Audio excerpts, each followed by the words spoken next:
People just rant about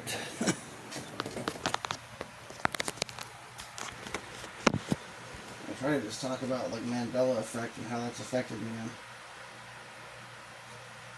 You know, it's weird how there's not that many people that talk about the real shit when it comes to the Mandela effect. Like,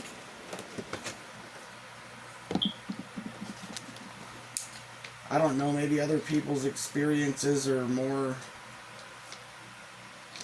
tame than mine. Or maybe people are just afraid of sounding crazy.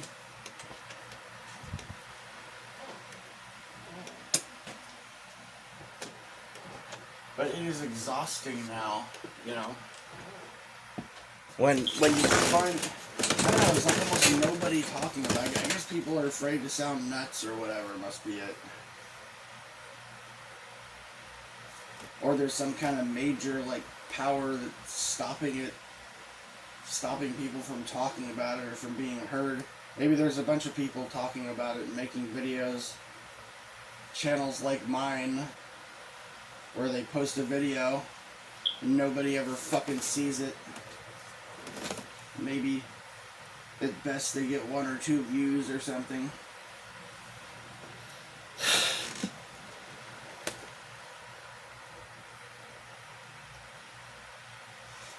Or maybe the people are fucking fake. I don't know. Like, I mean, maybe my experience is more unique than many others or something. But I've seen so many massive shifts in reality in my own personal environment, in my own hometown, in my own personal life. You know? The kind of shit that almost nobody fucking talks about. I've heard a few people talk about the more intense stuff way back like 10 years ago.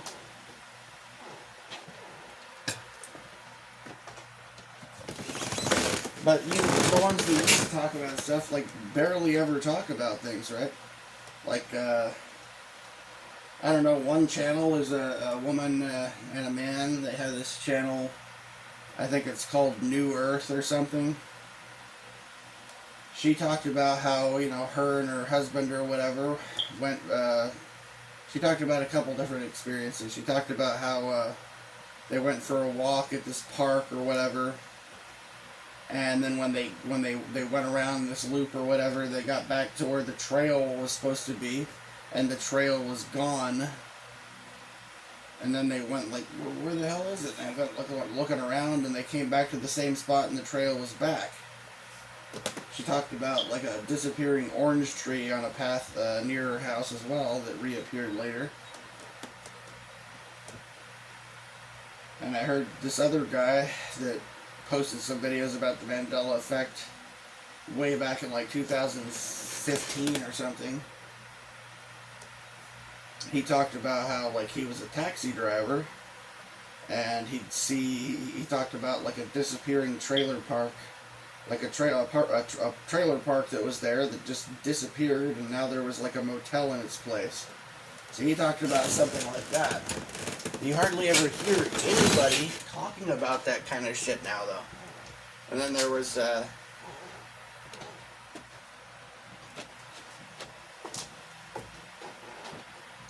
Scott, I don't hardly see anything from that guy anymore. I haven't seen him do a video talk about the Mandela effect or anything in many years. Scott, you know,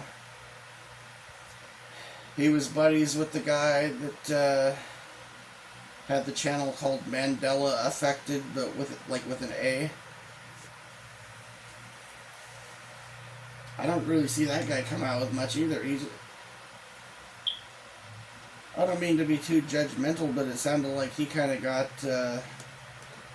really full of himself or something. Like he thought that he was the leading expert on everything Mandela effect, and everybody else is just an idiot, and you know, kind of got that kind of opinion about himself that he just started to seem like overly arrogant and stuff, you know. So I got to where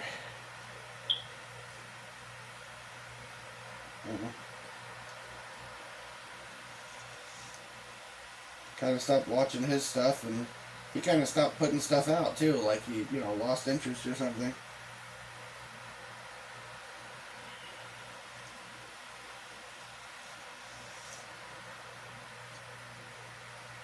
It's like the only channel. Honestly, I don't even think I've seen anything come out from Brian Stavely even, and he was like you know, he was like the mainstream Alex Jones of the Mandela effect, basically. The only one I still see posting is this chick that does these Midnight Mandela Effect videos. And she seems nice and everything. But it's just the same old shit over and over. It's like, let's talk about Berenstein Bears for the 10 billionth time. Look at the Mandanimals, stuff like that, right?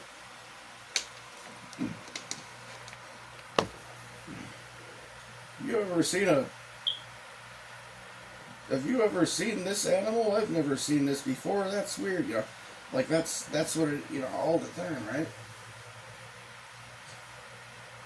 But I mean, my experience has been a lot more intense and personal than that, It's, I mean, like the color of my dad's house changed to like a yellowish brown color. And when I asked him if he, when he painted the house, he said he didn't. It's always been that way,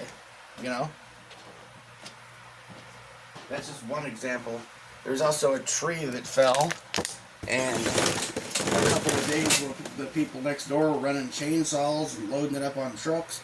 I watched them drive past with truckloads and a trailer full of logs that they cut up off of this tree that fell. And there was like hours of extra sunlight to the backyard, more sunlight on my window, my bedroom. But then one day the tree was back like it had never fallen. I've seen trees, disappear and reappear. I've seen trees shrink. Like there was one tree that I used to walk past on the way to the convenience store, right? It's this red, I don't remember what the heck they're called. The ones that have like red leaves that look like a pot leaf kind of? It was one of those, right? But this thing was huge though. And then one day I walked past and the huge tree that was there is gone. And in its place, there's this tree that's only about 6 or 7 feet tall. It's like the same tree, but like a baby tree.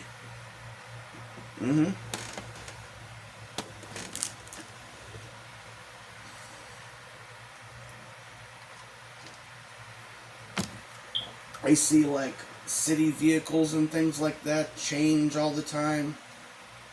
Cop cars, I don't know, see a bunch of different types of garbage trucks. Like the way the garbage trucks look becomes completely different, Same with like police cars and the security vehicles at Walmart where I do my Spark deliveries.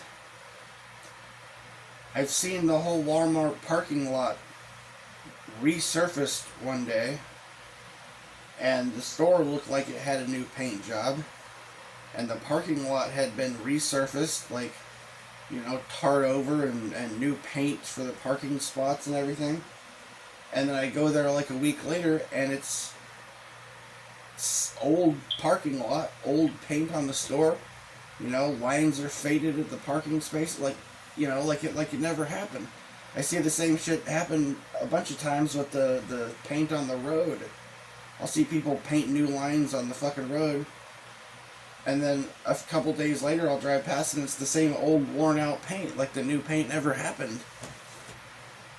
I've seen parking lots resurfaced in a bunch of different places where the resurfacing seems like it never happened next time I show up there.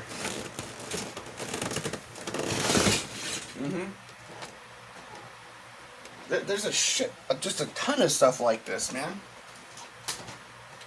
there's some kind of big, like, warehouse sort of building that popped up, right? Okay, so there used to be this. There's a couple of places where the roads I used to take into town changed and were like blocked off or something, and a new road seemed to appear out of nowhere. Uh, there was on one of them. There's some big building with like a huge water tank, and there's a chain link fence, and the thing is like rusty, and the building looks old, like it had been there for years, but it just appeared out of fucking thin air, like. And I lived in this town since I was like a fucking toddler, man. And I'd driven that road on a regular basis for like over 20 years, you know? That shit wasn't there.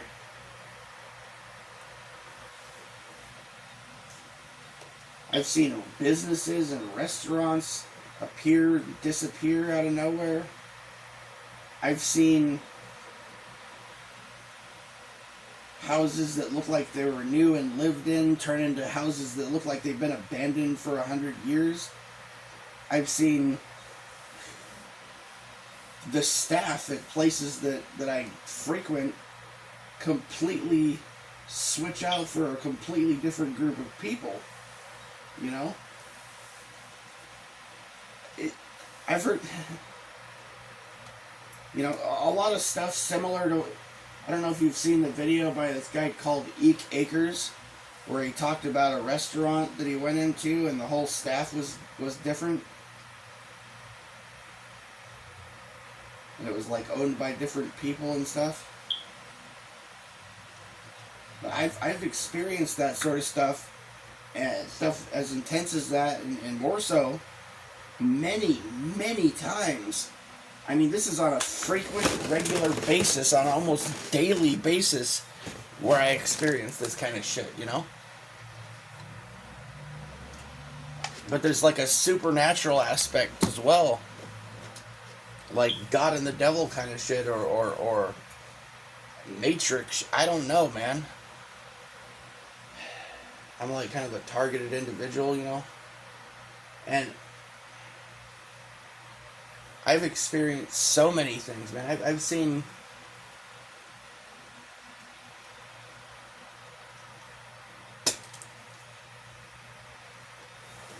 so many changes regularly.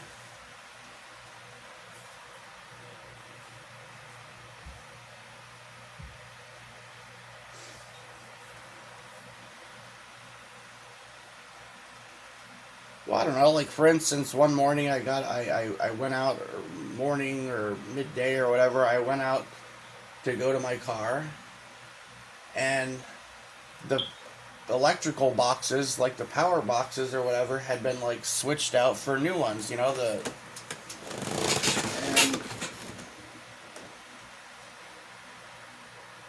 and I didn't see anyone there doing it. It just looked like it seemed like it happened overnight or something like that. And then later I go by and the old power boxes are back there, you know? It was like they had been switched out and then it went back and reverted to what it was before. I've seen tons of shit happen like that, man. I live now in an apartment complex near a Rite Aid, right? And that Rite Aid, I watched that Rite Aid sign change colors numerous times, from blue to brown to white, etc. You know, I've seen that. We got a Super Walmart, and I saw not only that, but I saw the same thing at Safeway one day, where it's like everything was super clean and like fresh paint and everything, you know? Like parking lot resurfaced, store, brand new paint, bright colors, you know, everything is super clean. And then a couple days later I stop in there and it's like it never happened.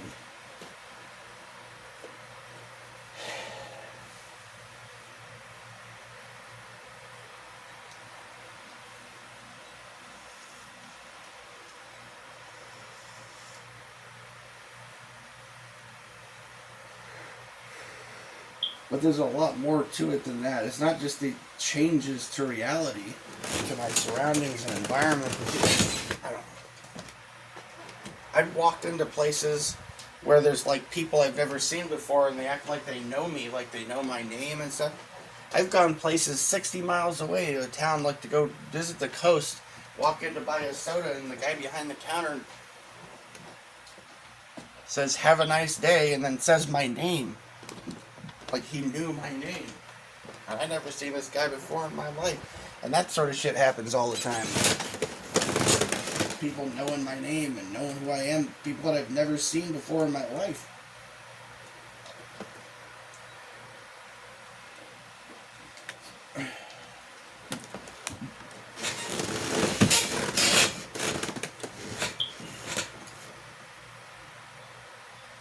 Total stranger walks up to you. "Hey, hi Truman." How did you know my name?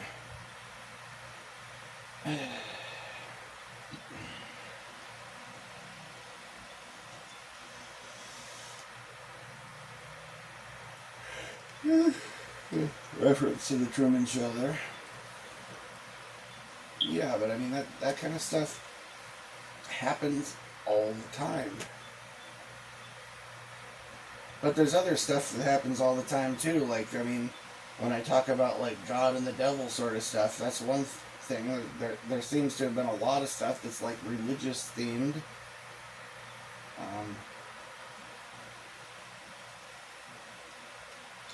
I've had a lot of things like trying to push me to Christianity, and I've also had a lot of things like trying to push me the other way sometimes, right?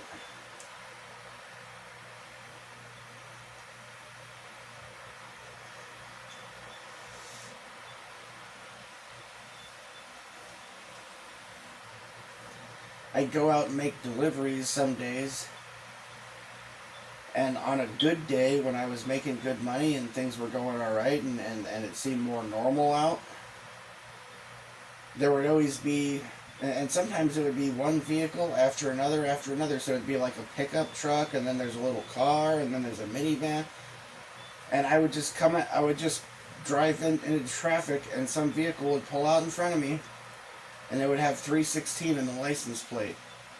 And then every address I'd be delivering to would be like 315 Kingdom Avenue to, delivery for Angel Goodman or some name from the Bible like Isaac, Jacob, Abraham, stuff like that. And I'd show up at the restaurant to pick up the food, and the guy that hands me the food would have a name tag that says Noah, stuff like that.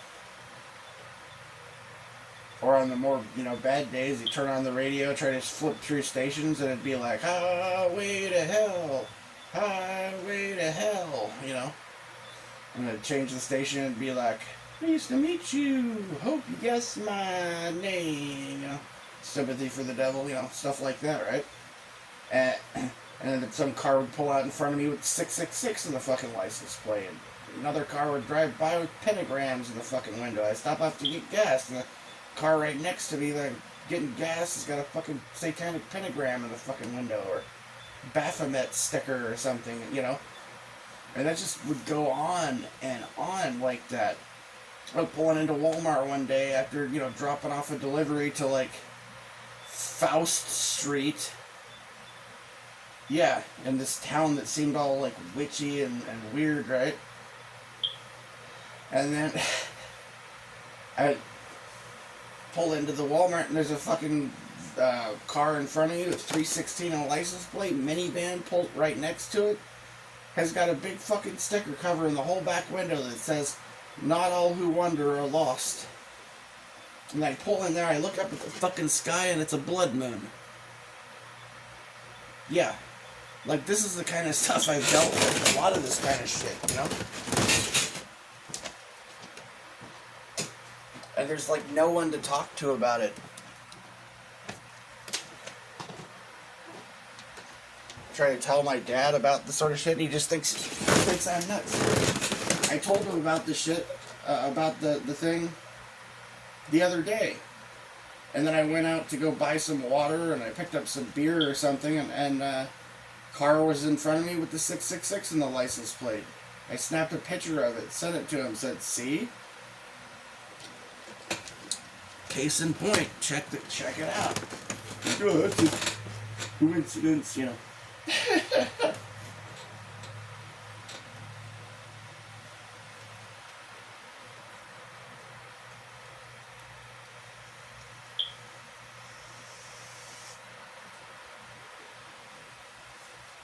That sort of shit has been happening for many years. Like, at least 10 years or more, you know. I don't know, I've had some pretty intense, like, spiritual experiences too, right? Like, for instance, I'm talking, like, really fucking weird shit, man. I was there pretty close to the Phoenix Lights when I was a kid, for one. Like, I've had strange experiences my whole life. I've seen UFOs on numerous occasions. I've seen the weird fucking orb things that it went up above the clouds and it like grew bigger. I could see it through the clouds. I tried to take a video, but the camera didn't pick it up. But it like expanded and it looked like a wheel within a wheel. Like there's some shit from the Bible or something, right? It was like, what was it, New Year's Eve or something like that? I thought I saw this glowing orange fucking ember or whatever coming up out of the neighbor's yard. And I thought that somebody was shooting off a firework, like a mortar, you know, because people were shooting off fireworks around, so I just thought it was a firework.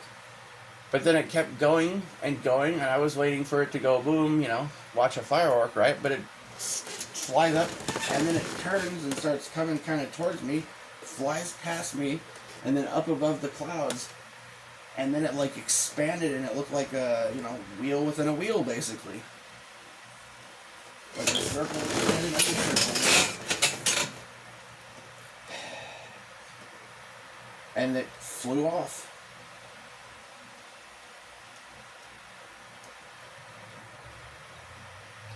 But for many years I'd find that every time I would go out to the grocery store, you know, there was a number of years when I had my license had been suspended for years, and so I'd end up riding with my mom or something to go to the grocery store.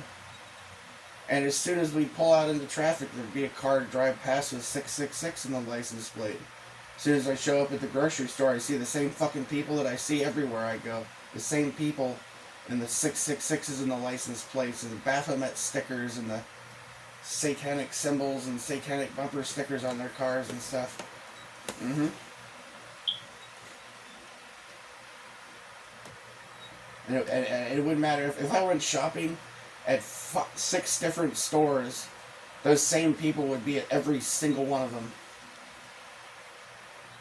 And I'd just pretend like I didn't notice. I'd watch them with my peripherals, watch them in a mirror or off a reflection from, you know, a window or whatever, you know.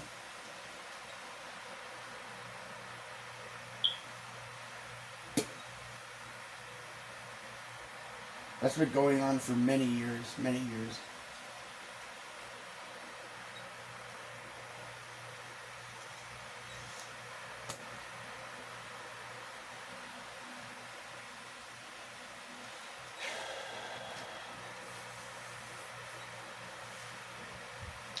Had another day where I was watching some westerns, you know.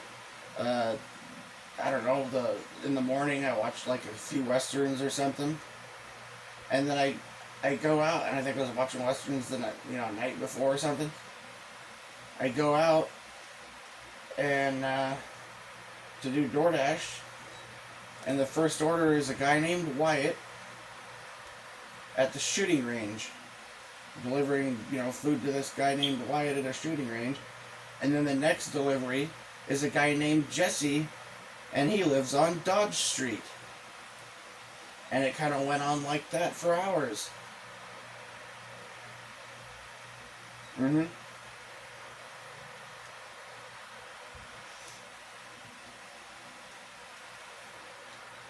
I mean, like the day when I mentioned the thing about the guy with the name tag Noah and how he was making deliveries, and every delivery was like 315 Kingdom Avenue, Joyce Street, you know, some kind of Christian Bible-y sounding street names and buildings, and then show up to deliver at the apartment. As you're walking up to the stairs, there's a car there with 666 in the license plate or something. Like, really? Go to drop it off at apartment 215 or 216, right underneath 316, or it'd be, 315 right next door to 316. On and on. In one place it was like 315. I don't remember the street name. And right next door to 316, it has and then right across the street, the address is 322, like the Skull and Bones number, right? Yeah.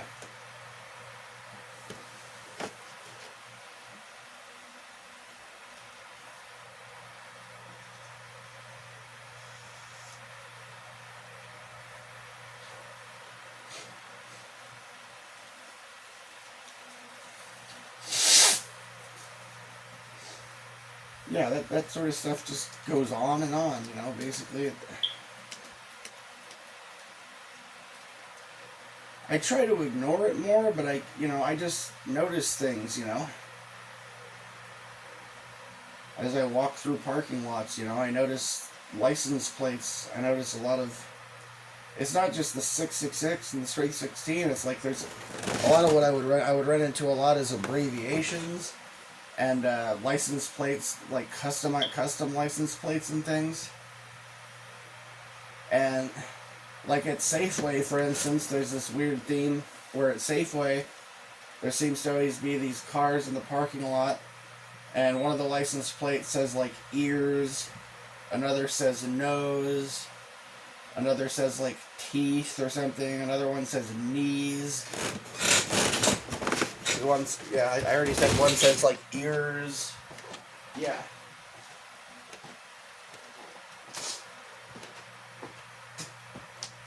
And then a lot of times you see things that it looks like some kind of shorthand abbreviation for something, but I don't know what they're abbreviating, like how people will say JK, put in the joke, LOL, like laugh out loud, and how, ROTFOL or what, all that kind of shit. OMG, like shit like that, right?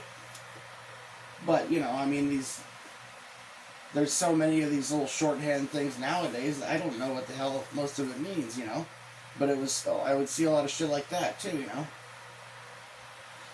And then there's more weird shit. Like I had a day where I walked in,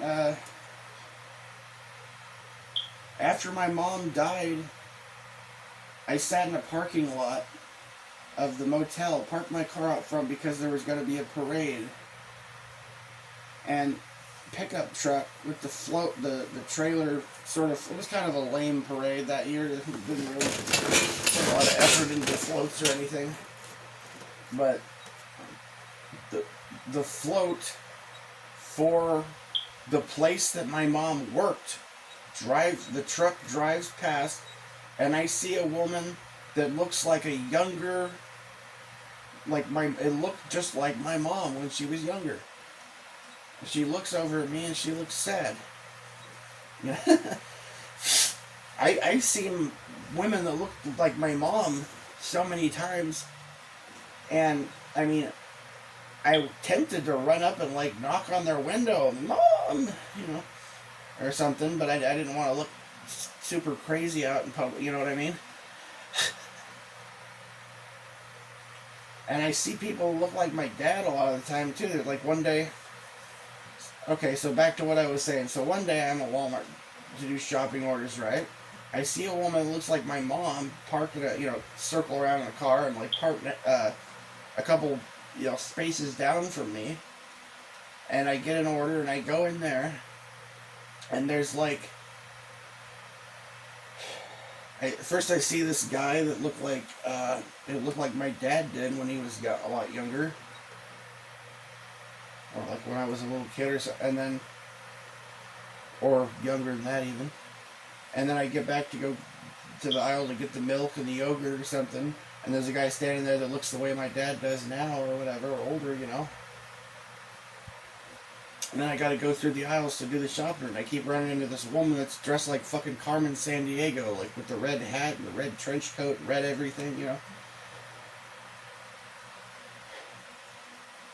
And I'm kind of laughing to myself as I'm leaving the store, like, fucking weird, you know.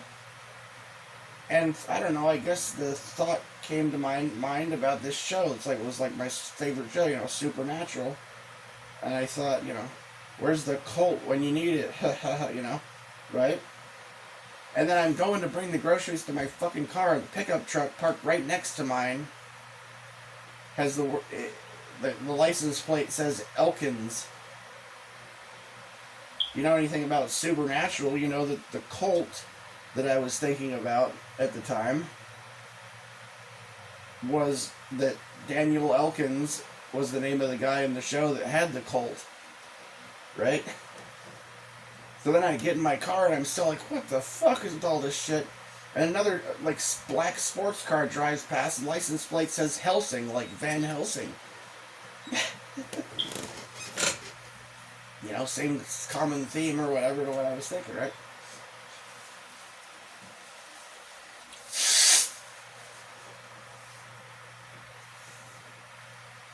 Yeah, dude, like this is the kind of stuff that I experience, and a lot of it, so often. What the hell's this? Haley Joel Osment, is that? Okay. Huh.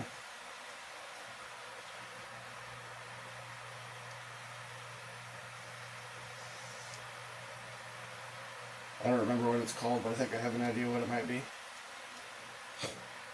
Who cares? Anyways, so yeah.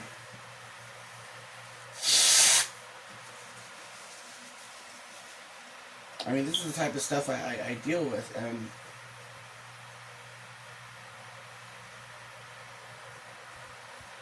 but not just that. I mean, a lot of it seems like it's the universe intending to like completely fucking screw me, you know?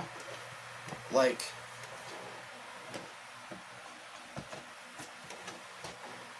well, like with the delivery job that I've been doing for years now, the pay is getting so terrible, it's ridiculous. And it doesn't even make any logical sense.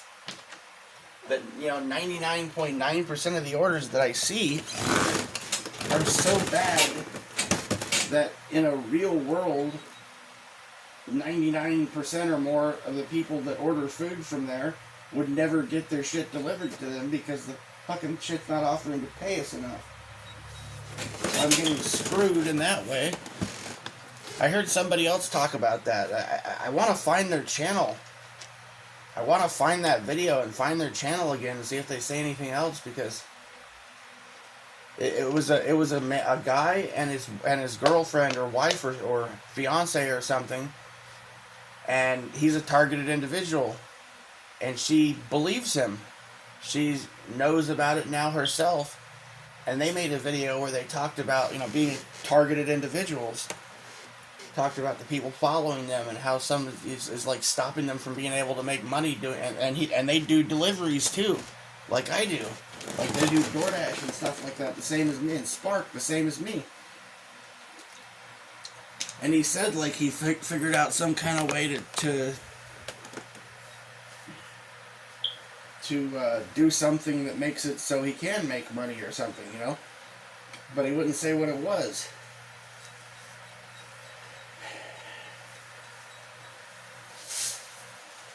But that, it's not just that. It's like whenever I need something or I want something, right? It just seems to become out of my reach. And it seems like where I end up or where I'm at, I get kind of trapped. I get kind of stuck. And like, it doesn't feel, I don't feel like I'm choosing. I don't feel like I really have choices, you know what I mean? Like, when I was in the motel that I stayed at for, like, over, a year and a half or however long, I didn't have a choice what room I stayed in. I stayed in out of all the rooms in the motel, I had a choice of 2 or 3 different rooms. None of the other rooms were for me. those were for other people. You see what I'm saying? Like, that's the way it's always been. The room I'm in now was picked for me. I didn't have a fucking decision there. The room I was in when I lived at this other place over in Corvallis was picked for me. Number 13. You know, a cult number.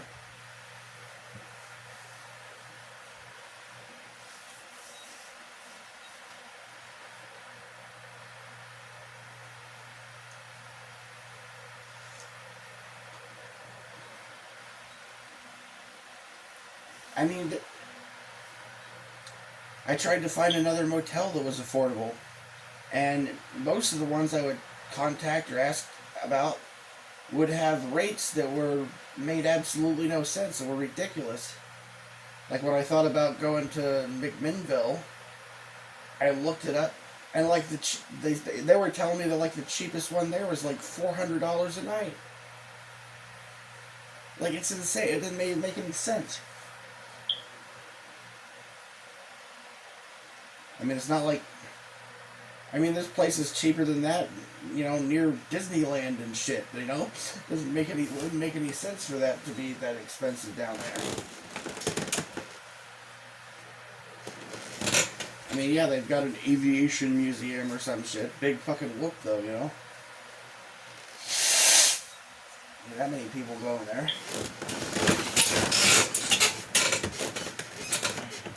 It's not really all that big of a town, really. Kind of a hick town. When I was there, yeah.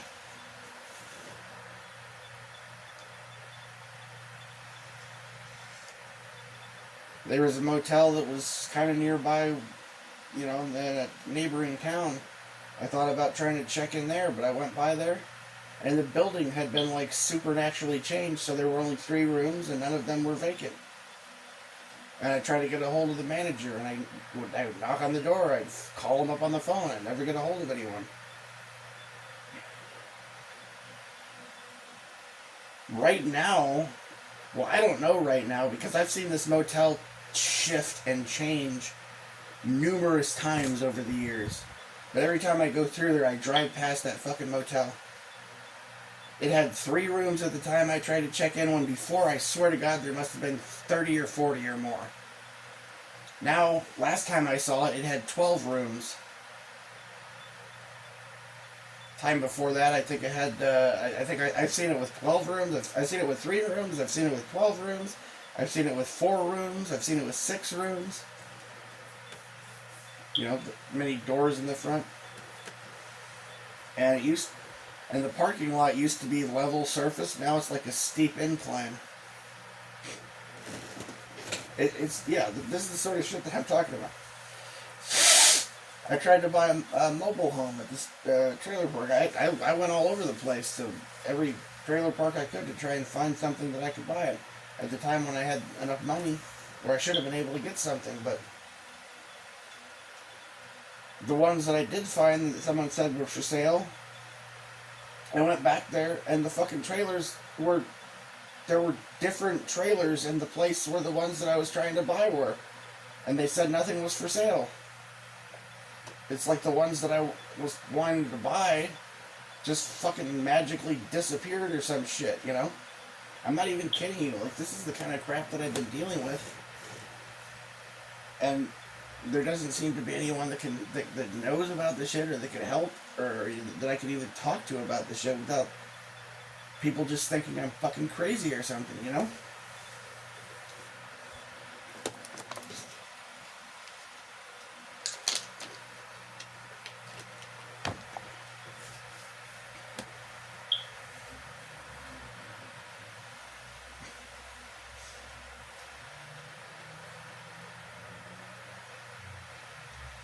I mean, seriously, why can't I talk about this stuff with anyone without them just treating me like I'm a fucking lunatic, you know? We live in a fucking world where right now, as of right now, you know, mainstream, you know, scientists and physicists and shit, and all kinds of these, you know, super brainiac fucking people are coming out, flat out telling you that this world is most likely a simulation.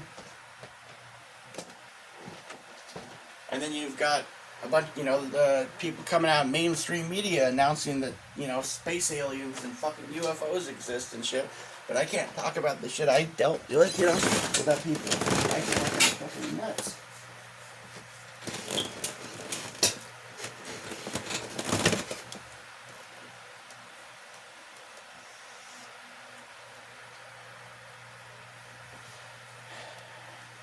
I've seen all sorts of things happen. Mostly it's been negative. I've had some positive things happen that have helped me out in life, but mostly it has felt like I am cursed and like I am under attack. I got more examples too. Like I've had all kinds of like electronics and things like that got fried or wouldn't work anymore. That at this point, I started to keep them because, like, rather than throwing them away, because I discovered that in times where some supernatural force or something is helping me and looking out for me, at times when I'm protected or something, those electronics that were broken aren't broken anymore. Now they work, Like there was a day I was at the motel, I was using this Android TV box to watch movies from an external hard drive.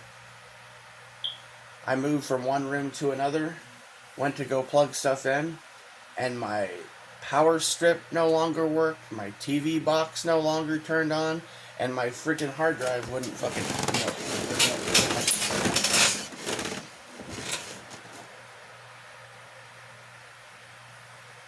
I mean, there's no way that could happen. I would have.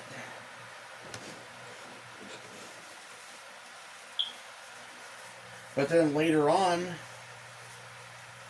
there was a period where the stuff all started working again. And that was a period where things were going better in my life. I was making good money. And, doing well out making deliveries and having, better time, and wasn't being gang stalked quite so heavily. And during that period of time, those electronics started working again. So that's why I still have that stuff, because if at any point the curse is lifted and the, demonic attacks against me or whatever it is stop, then those things will work again, Because what I'm dealing with is I'm basically under attack by seemingly malevolent forces or something,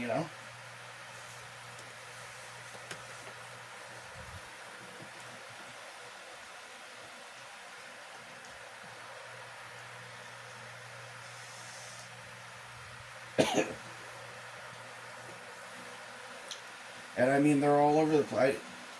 I don't know, for you guys that targeted individuals and stuff, I'm sure you've noticed the same sort of stuff, right? Like how if you have a good day or you make good money someday, you don't even have to tell anyone about it. You notice how there's all these people that are just like glaring at you with hatred, people shouting, stuff like that.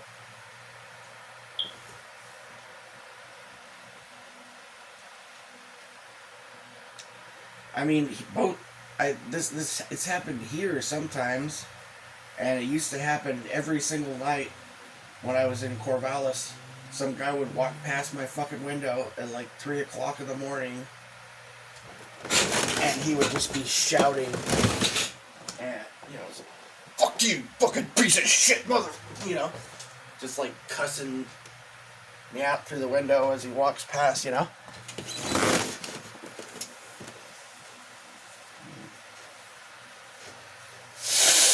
He was there like walking toward me the second I fucking pulled up to move into the place too. Fucking crazy Jack, looking tweaker.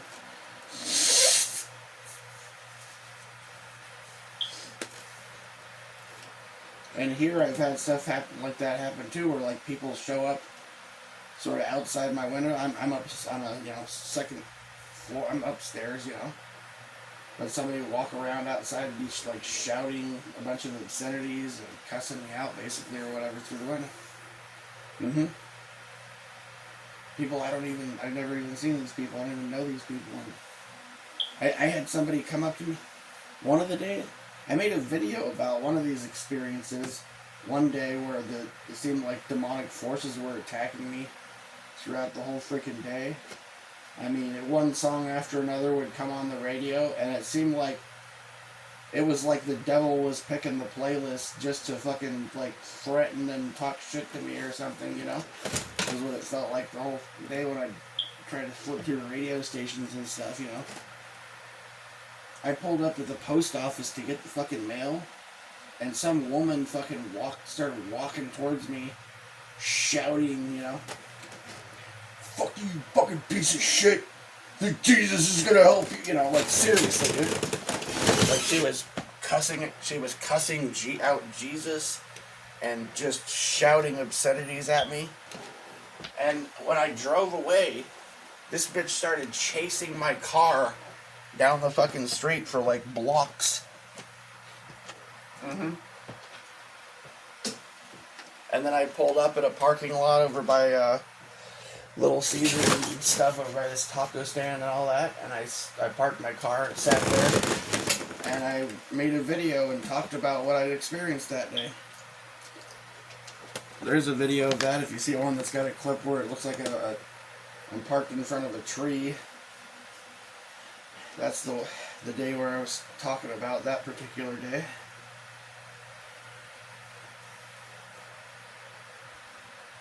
But anyway, I've had this sort of stuff happen. That's why I had this big problem with this dude Garth that was dating my sisters. He was like raised like with druids or something, and he was into witchcraft. So was my sister. They had like witchcraft altars and all kinds of, you know, witchy stuff set up in the fucking room over there. They dropped pentagrams all over the fucking walls and the windows. And burning dragon's blood and yarrow and stuff. And, candles and crystals and all that kind of, you know, whole 9 yards.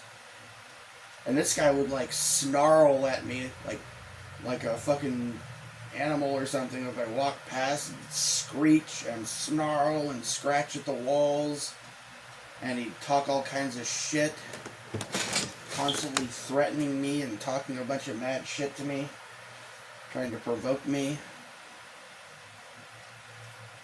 And he'd just keep messing with me until I'd yell at him or something, and then he'd turn my whole family against me. Turn my sister against me. You know? Yeah. He was fucking straight up possessed, dude.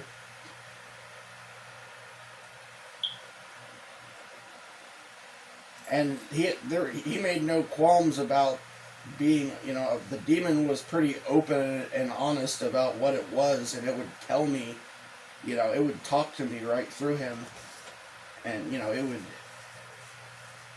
with candor, you know. And I've run into that quite a few times. It's like the kind of stuff you see in these videos of like street preachers, where somebody just walks up to a street preacher and is like, "Don't fuck with me," you know. "You think Jesus is gonna save you? You know, I am the God of it. You don't fuck with the God of this world," you know. People just walk up like obviously, openly demon possessed. I've had that sort of shit happen many times. Many times.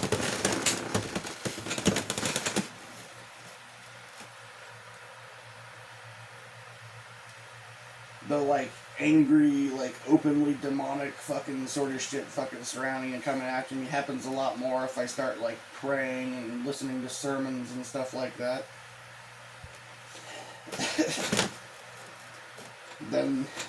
Then that kind of like religious themed shit starts firing up like big time.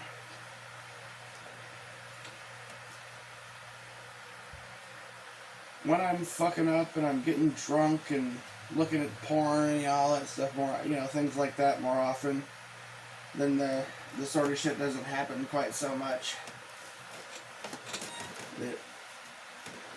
But if I start the more I start trying to do right and praying and things like that, the more I get I don't know, man, the stalking and the whatever powers that are just keeping me from making money, that's happening big time right now. But and a lot of the like massive overcrowding in places is one thing I noticed. Like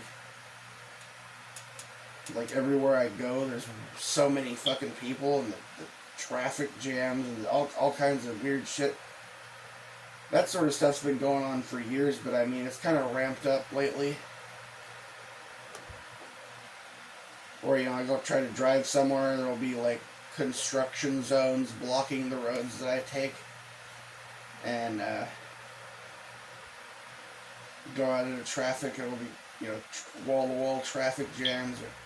Or I'll go out to try and make deliveries, somebody will pull out in front of me and they'll be driving like fucking 15 miles an hour in a fucking 35 or 40 mile an hour zone, you know. I try to shake them and somebody else will pull out in front of me and do the same fucking thing, or they'll slam on their brakes for no reason. Stuff like that, trying to get me to run into it, you know. Yeah. It happens all the time, man. I'll take some back road to go make a delivery, and there'll be like some kind of construction zone set up blocking the fucking road, you know? And, you know, on my way back, a fucking, you know, school bus or something pulls out in front of me and kind of tries to block me the whole way, you know, shit like that. It just on and on and on with shit like that, constantly. Almost constantly, almost non-stop.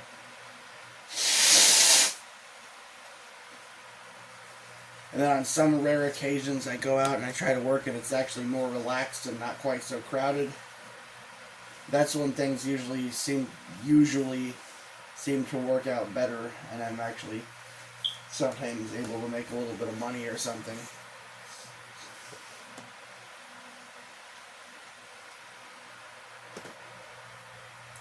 Things have been a lot of things have been changing, right? Like, for instance, I should try to get out and try to make deliveries tomorrow on Sunday, right? Sunday used to be my best day for making money. But for a while now, I show up there on Sunday, and the parking lot and the store is just super crowded with people.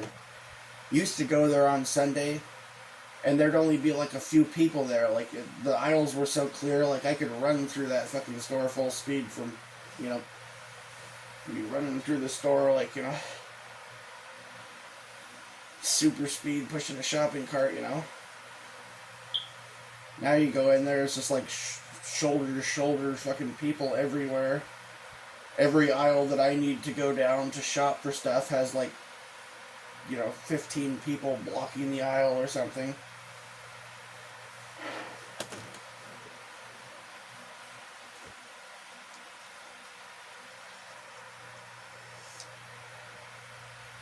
People blocking the entrance to the store, and blocking the exit, and blocking the aisles you need to go down, blocking the items you need to get to, like, constantly.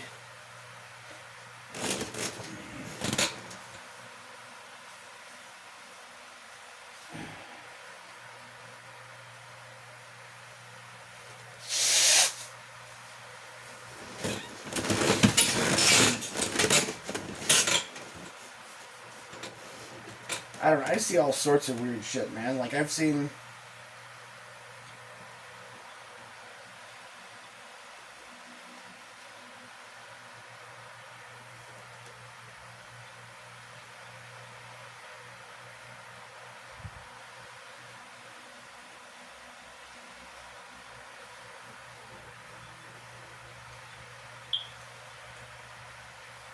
just a bunch of weird stuff, right? Like, I've seen... I don't know, the sort of shit that I've seen... I'll give you another example, right? Like, I've seen many different occasions where there's, like, an old woman... Okay. I've seen old women in like power chair over at like Walmart or something, right? And they'll go to drive to go make a delivery, like 3.5, 4 miles across town, and that same old lady is, rolling past the fucking parking lot of the place, like she got there faster than my car. I've seen old ladies, with using a walker, like could barely walk, and then I'll see them like walking miles to the other side of town. They're standing around on the sidewalk somewhere when just a couple days before they looked like they were crippled or something.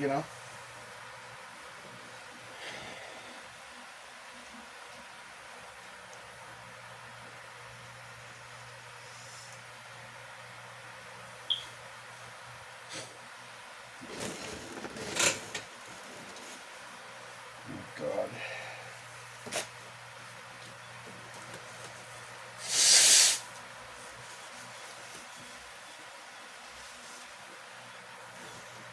I've seen some old ladies just rolling down the street on like a power chair, and they're going all over town, and they're out there like all day, going all over the place on that thing. I mean, you'd think it would drain the battery or something. They're getting all over the place. See.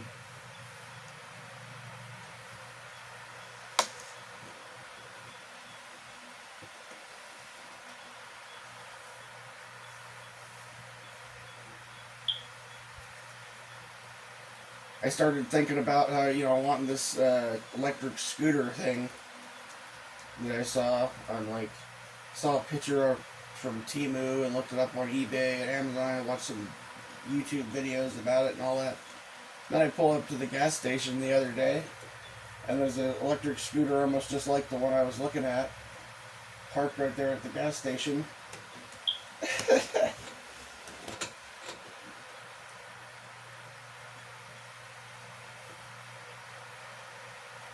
I know there's some truth to the idea of consciousness manifesting reality, but the problem is that there's a lot of other consciousness out there that is an unconscious consciousness, and there's a lot of consciousness out there that is malevolent, wicked, and hateful.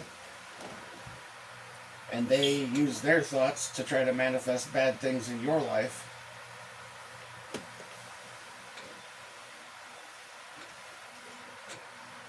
And if there's 1,000 of them and one of you,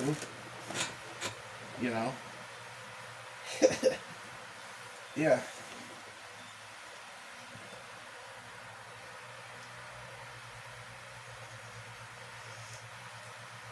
People curse each other, kind of.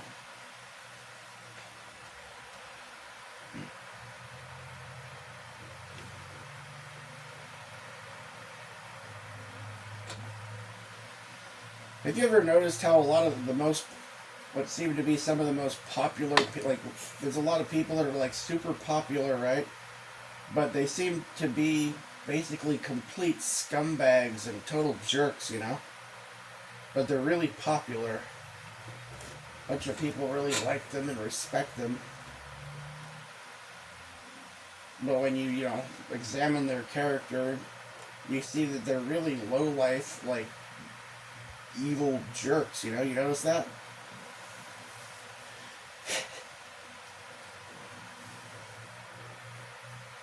But it's the fact that they're popular, that a bunch of people like them for whatever reason, that makes them more popular and more successful, right? Well, yeah, I think when it comes to consciousness manifesting reality and stuff, right?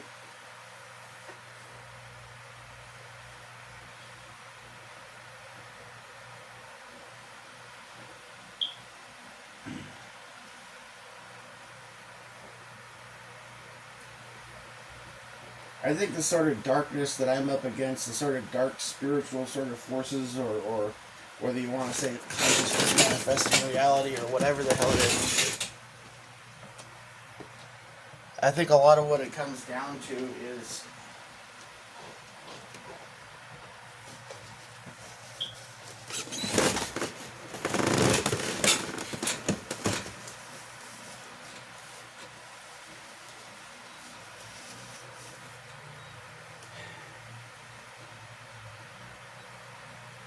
It's what people think of you.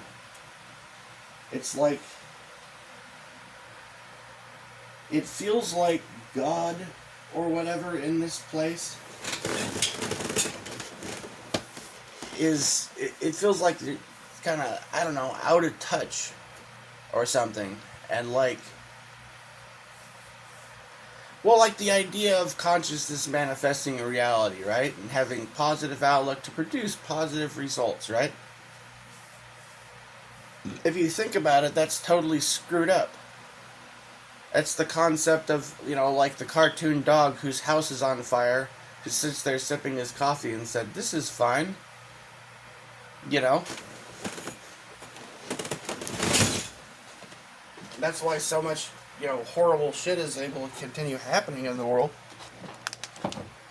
Because people don't call it out. And people say, "Oh, this is fine." But it does seem to work that way, though, right?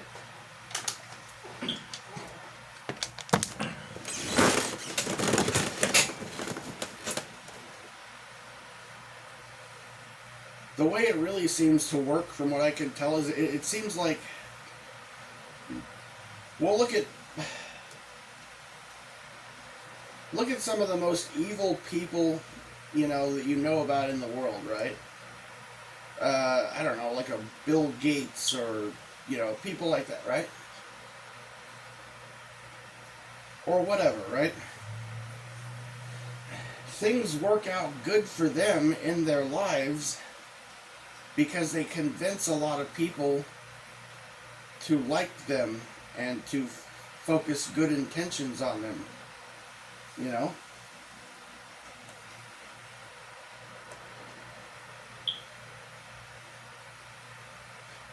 So you see all these, like, mega billionaires or whatever having all these, appearances of, charity foundations and save the planet, save the whales, kind of shit, right?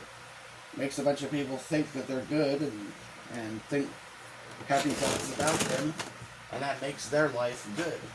That makes their experience good because other people wanted it to be good. Kind of, yeah, sort of. I mean, in some ways, maybe that's where the power of prayer is or whatever. Could just be the power of consciousness manifesting reality, right? To some extent, you're getting groups of people together and steering their focus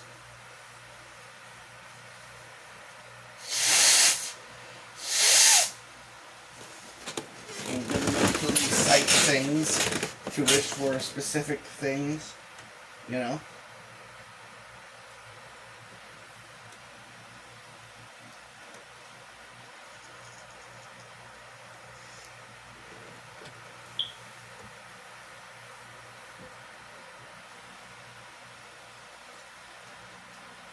There's some videos, the only videos I found talking about how people curse each other and curses of family, that, like, parents and stuff like that. The idea that, a son needs his father's blessing or whatever, and needs his dad to view him in a positive light. Or, a lot of bad things can happen in your life because they don't, right?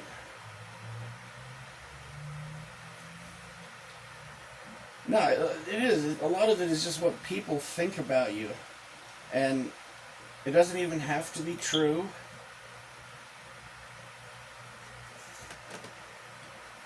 You could be a complete scumbag if people think that you're a good guy. Then the world's going to treat you like you're a good guy. Or you could be a good guy that has a bunch of, like, bad guys that hate their guts, and the world's going to treat you like you're a piece of shit. Yeah. Because there's, like, a room full of, hateful people sitting around talking shit about you and wishing bad things for you and stuff like that. Basically, I think that's kind of how it works. The idea of a curse, is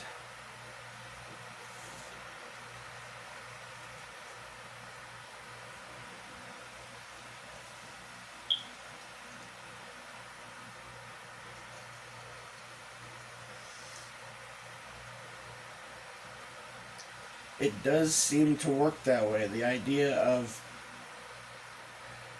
thinking happy thoughts, positive intentions to manifest positive results. There's some truth to it, but it bothers me about this. That really bothers me though, because I see so many terrible things going on in the world, and I see that, I feel like that the concept of, positivity or whatever is almost like, how do you say, putting perfume on a pig or something, or putting lipstick on a pig, right?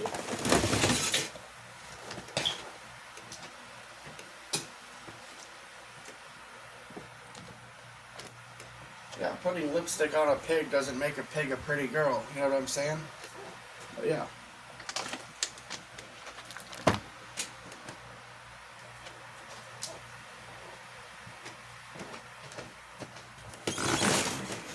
I feel like a lot of the world's problems could be easily solved if people would just recognize them,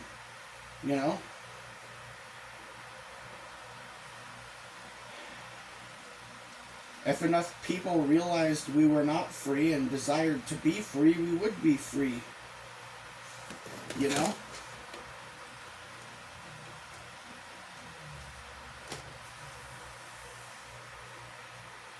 If enough people spoke up about the problems of poverty and homelessness and things like that, and refused to tolerate such terrible conditions, then we would be in better conditions. You see what I'm saying? Yeah.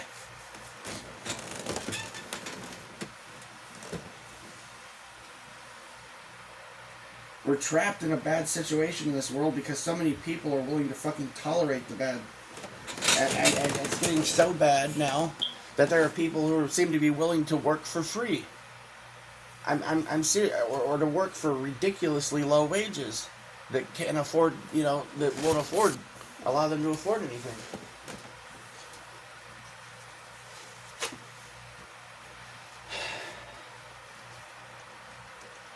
Well, that's one of the reasons why we can't have nice things, really,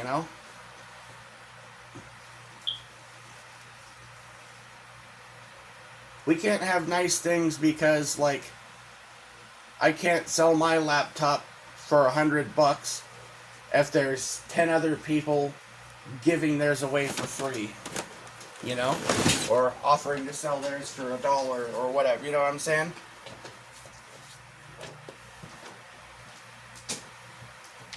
I can't sell my mini fridge, for $60 or whatever. If there's 5 guys on Craigslist selling their mini fridge for $10, you know what I'm saying? That's why we can't, I can't make a good living wage if there's a bunch of other people volunteering to work for free, or to work for chump change.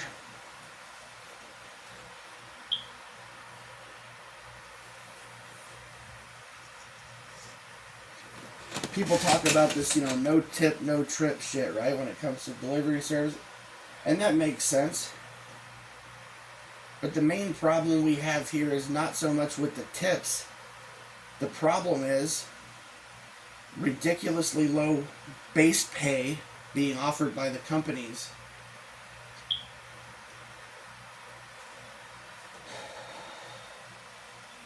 They're pocketing all the fucking profit for themselves and trying to offer us next to nothing as far as percentages go for our labor.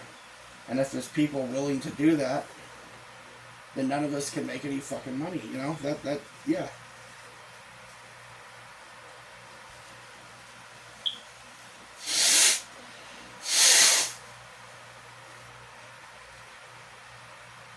And the illegal immigration and stuff like that is one of the problems too. It's a fucking huge problem. You're not going to get paid $20 or $25 an hour to do a job that Juan will do for $5 an hour. You see what I'm saying? Yeah.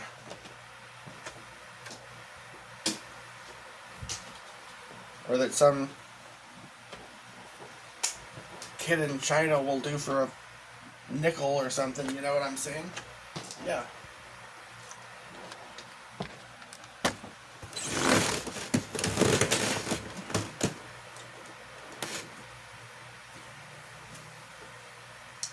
You want to talk about the cost of living, the problem with the cost of living, a big reason for that, it's the a huge reason for that is the taxes. It's the government taxing and regulating everything. Costs an arm and a leg, you know?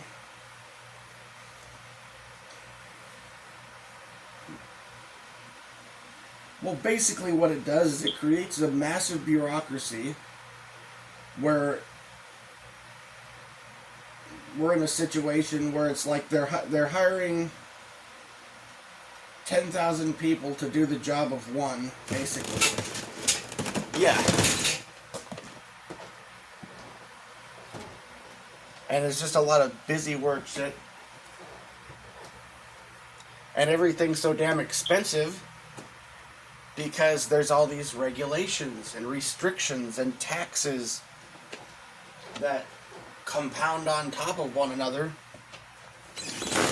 And there's all these people in the bureaucracy that work for the bureaucracy that enforce all these things, and they got to get paid.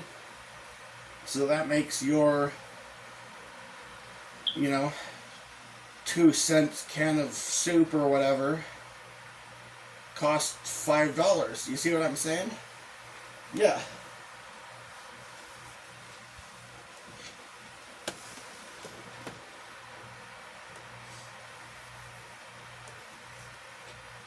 That's why we have to pay, $3 for a gallon of gas here when people over on the other side of the world are filling up their whole gas tank for that much, basically. That's why people are paying $14 or $15 for a pack of smokes that some kid over in fucking Bangladesh is getting for 15 cents or 10 cents or something, Yeah. Because they don't have the import tax and the export tax and the tax for the roadways when you travel from one state to another and so on and so forth. And they don't have a, massive bureaucracy clogging up the works of everything, Why do you think your rent is so high?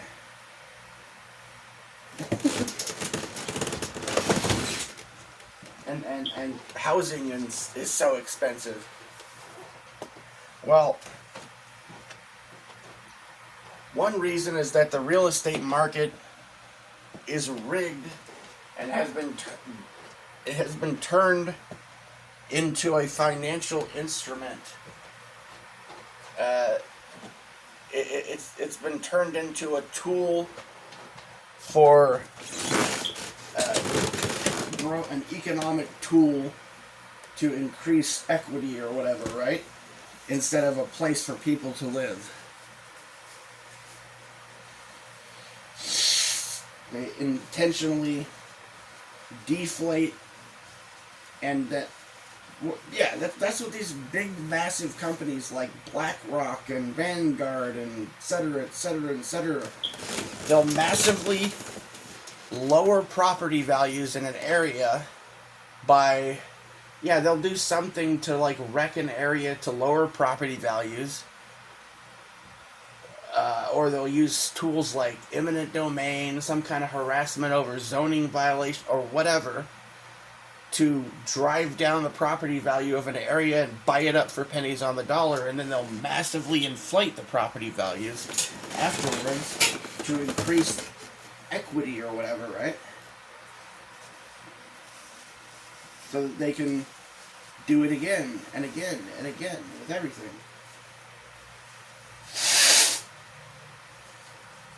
That's one reason, but another reason why the cost of living is so high is a lot of it is the taxes, right? I mean, let's say you gotta build a house, right? What most people don't understand about this sort of shit is that every nail you pound into those fucking boards is getting taxed. Your hammer is taxed. The lumber is taxed. You know? The paint is taxed, you know, etc., etc. The roofing is taxed. The siding is taxed. The freaking toilet is taxed. You see what I'm saying? Yeah. And the labor is taxed. And they must be licensed and insured and you know, the people working are being taxed. And the taxes they have to pay, you know, increase their expenses, which increases your expense for trying to hire them. You see what I'm saying?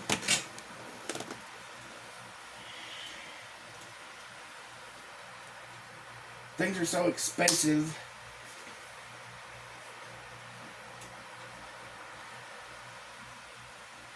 because of government oversight, regulation, and taxing. That's why everything is so goddamn expensive, right?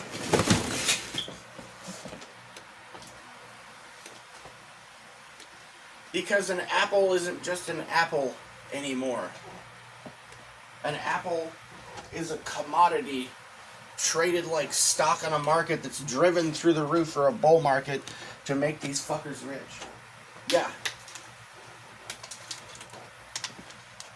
Because the land that the orchard is on is taxed.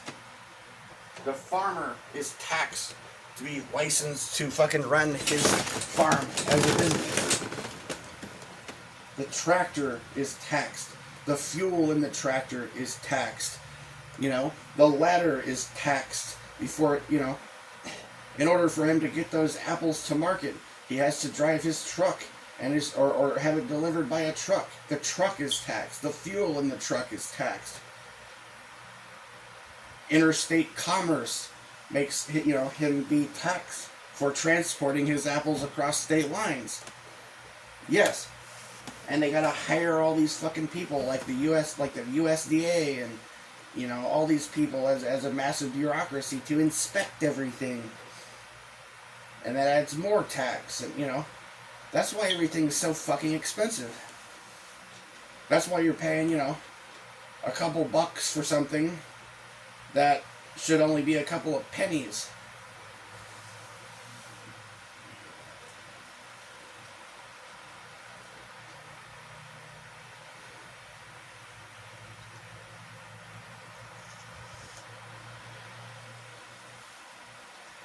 You know, I mean, for a more basic level, you know, like,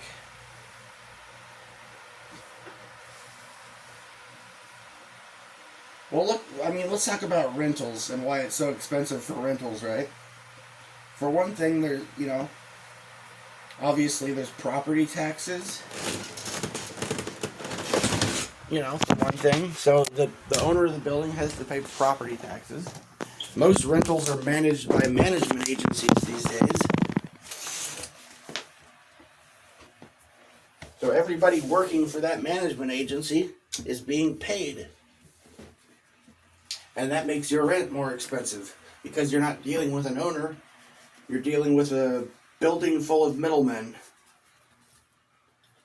And this has to do with everything. It's basically everything that's wrong in our society comes from this bureaucracy. Even when it comes to like relationships, you want to, you know, meet a woman or whatever, you're gonna end up, you know, you gotta go through the dating app. And that's a massive bureaucracy. It's putting a big fucking brick wall between you and the other person.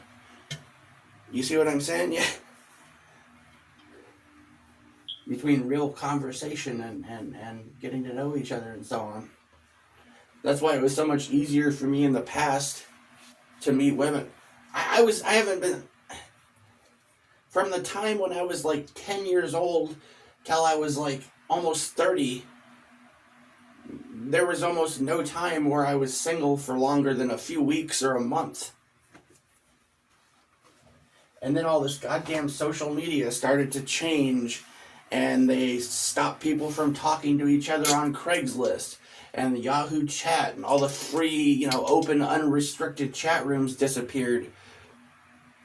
And people started texting instead of talking on the phone, you know, so it made it fucking impossible to meet someone. It's not just that, but it's also because there's so many fakes. There's so many sellout.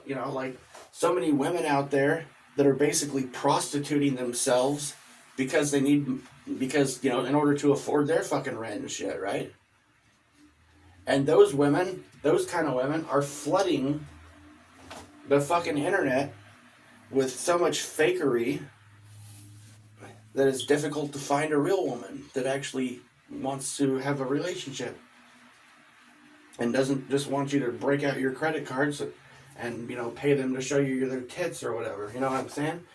Like,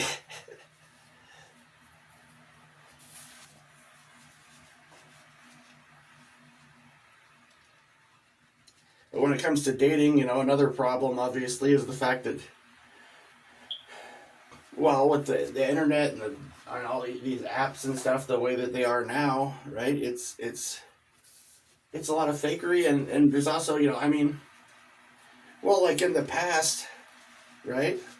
In the past, if a woman, wanted to date someone, they would have to meet somewhere and talk and exchange phone numbers, and they would talk on the telephone. And maybe a guy would stop off and bring her flowers to her front door, or send her a love letter or something, stand outside and play a love song outside of her bedroom window or something. It'd be someone from your own town, your own neighborhood, or something like that. Or if you did use a dating service, it'd be just something in the newspaper, and you'd start talking to each other for real on in a telephone conversation, and meet up someplace. And nowadays, a girl goes online looking for a man,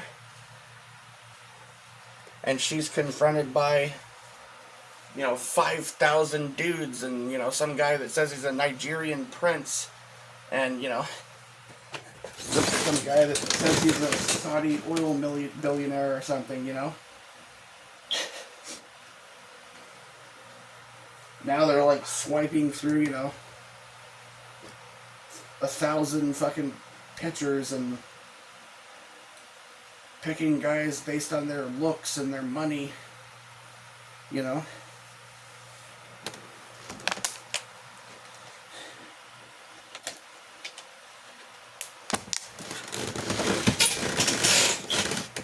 And there's so much shorthand and lack of real conversation anymore too, Instead it's like emojis and memes and LOL,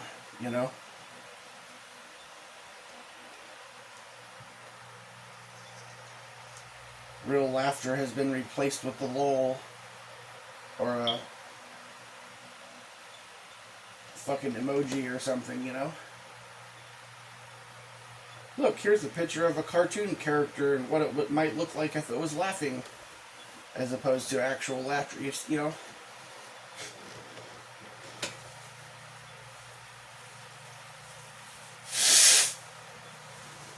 We're like back to the cost of living, why everything is so expensive. Someone who's trying to rent out a apartment or a house to somebody, they go through an agency that's probably owned by Vanguard or BlackRock or State Street or one of these mega corporations that's richer than every fucking every country on earth combined. GDP is like lower than the money that these fucking companies have. And when you got that many people involved, a group with that much money, there's no more human element there. All you've got is cold calculation of increasing the profit margin,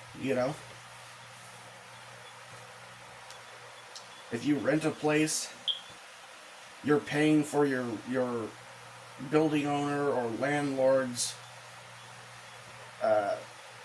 you're paying the salary of every employee that works at the rental agency, basically, and you're paying for their mortgage, and you're paying for their property taxes and so on, and you're paying for their the regulations that were put on them by people bitching back in the day about slumlords and stuff like that, bitching that they're your landlord, you need to come fix my sink, and people started bitching about shit like that, demanding that their landlord has to come fix their sink or has to come paint their fucking, has to come do this, has to fix that, has to do this, When that became regulated by government, now you're hiring not just, you're paying for all the people that are involved in the regulations and bureaucracy. You're paying for a massive bureaucracy.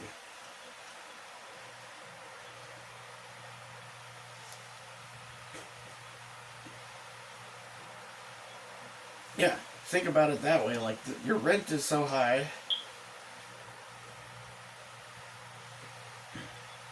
because the owner of the building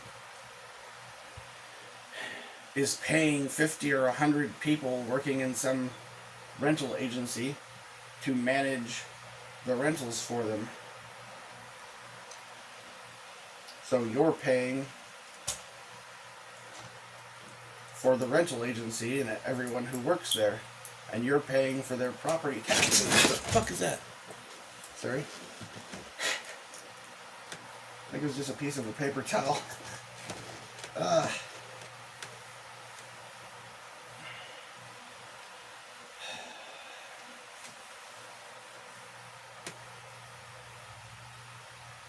That's the truth, though, man. That's why everything is so fucking expensive, man.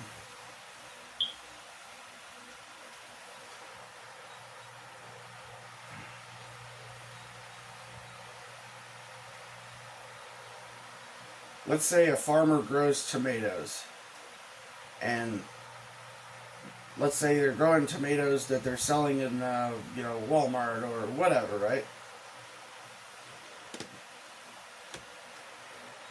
Well, if they're that big of an operation, then they've got a big piece of land with high property taxes they have to pay for.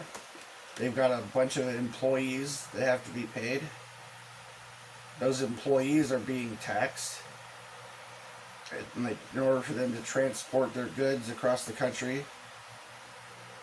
They have to, their trucks are being taxed for interstate commerce. They got their business license and their land is being taxed. The guy driving the truck's getting paid. The guys unloading the trucks are getting paid, and so on and so forth. And that's what you're paying for. Why everything is so fucking expensive. Everyone's getting taxed and regulated out of existence.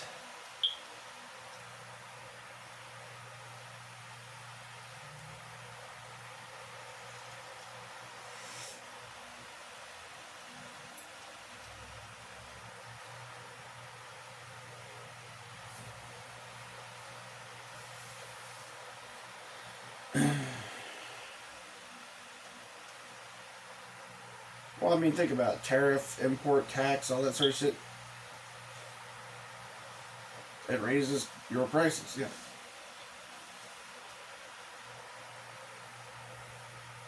And then that's the problem. It's tax on top of tax on top of tax on top of tax on top of tax on top of tax.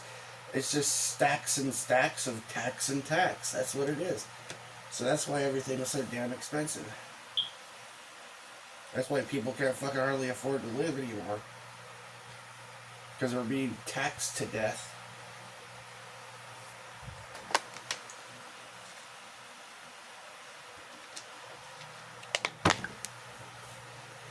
People fought in the fucking Revolutionary War against the fucking King of England over a, 2-cent tax on tea or something? We're getting taxed like... When you put it all together, the true... I don't know, I haven't done the exact math, but I would bet the total tax, if you add it all up, is probably like 90% or 90, upper 90% or... I know the obvious tax, like income tax or whatever, is like is about a third of your money gone. Just that right there. What most people don't realize, though, is that's not... The taxes don't end there. everything you buy is taxed, which is why everything is so damn expensive. It's taxed, and then it's taxed, and then it's taxed again, you know?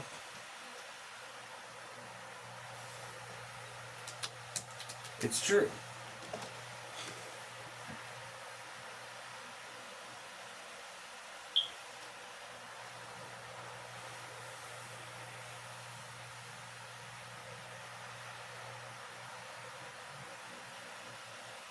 Well, that's why, let's say, for instance, if you won a massive lottery, say you won a $1 billion in the lottery, in reality, you're only going to end up with about 600,000 of that, and the rest will be taken out instantly, but in taxes. And then everything you buy,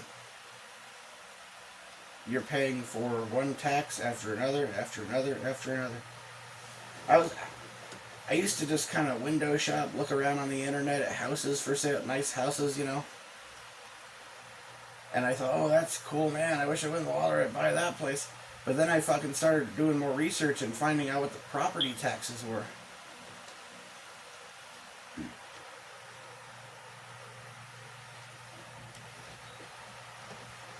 And when it comes to like a nice house, you know, a decent house, like say you got 10, 20 acres or something, like you might be paying almost $60,000 a year in property taxes. You know? And they just go up, you know, over time, you know.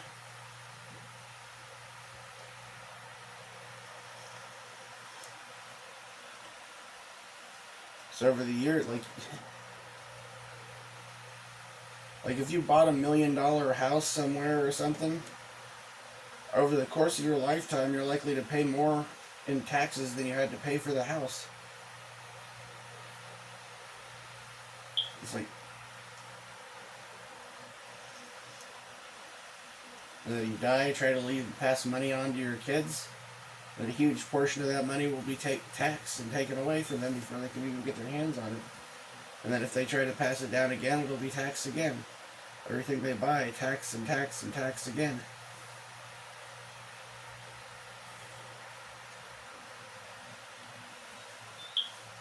Pay 30 something percent in income tax, and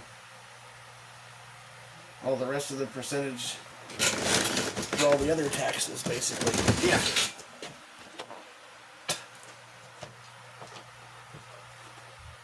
And it's like that all over the fucking world. Look at Japan. You ever look into the shit, the claims they got all these houses that are free in Japan? Free houses. But they're not free because the taxes are so high. That's why, I mean, there's like, what, millions of houses that are free in Japan? But the taxes are so high that people won't take them. A nation that struggles with, you know, a lot of people in poverty, homelessness, and severely depressed, you know, committing freaking harry-carry, basically. People that can't afford to live in a country that's got all these free houses out there. And they can't afford to be in these free houses because they can't afford the taxes. Yeah. Imagine that. Taxes that make it too expensive to afford to live in a free house. Yeah. And that's kind of the same situation we're dealing with here.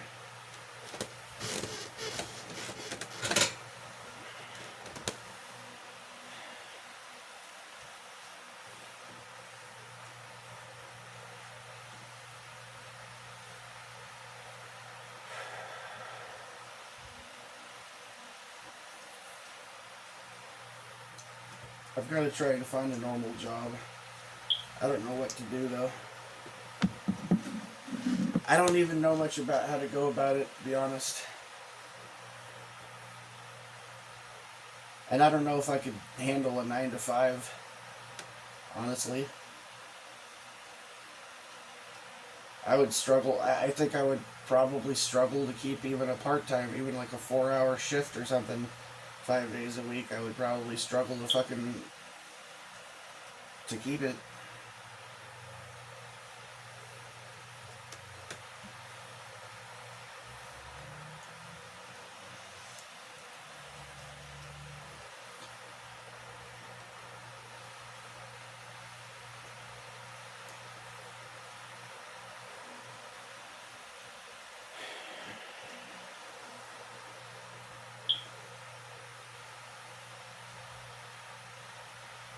Well, I mean, think about it, man. I mean, for one thing, like, all this talk about the Mandela effect and all the crazy things I've seen, experienced, and stuff like that. You can't talk about that shit with 99.9% of the fucking people, basically. Most of the people out there, they don't think about shit like that, and they think it's a bunch of bullshit, basically, right?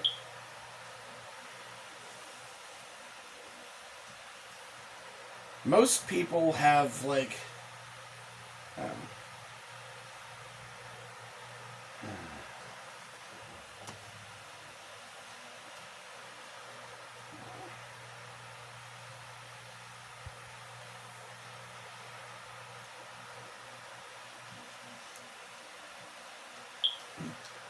there's a poem.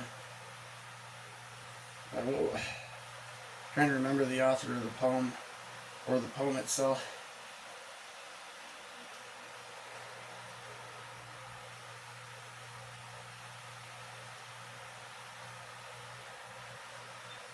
Something, never mind.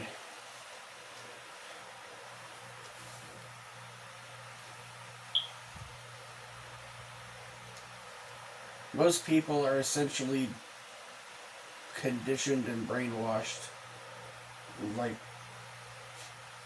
basically automaton robots or something almost, and they think about what I'm gonna eat for dinner, and they think about gotta go to work now, and they think about, you know, the TV show they watched or whatever, or Dancing with the Stars, the Super Bowl, you know. That's what they think about, that's what they talk about, and that's all they know, you know. There's people that could list the names of every fucking basketball player that ever played on their favorite team, you know. I'm gonna tell you the scores of football game from, 30 years ago.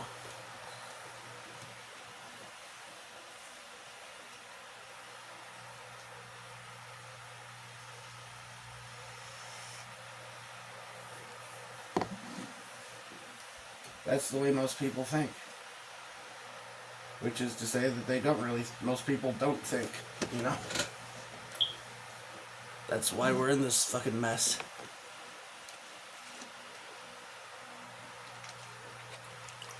I mean, I don't know, maybe no one will hear this, but, or nobody, like, woke enough to hear this kind of shit, but, like,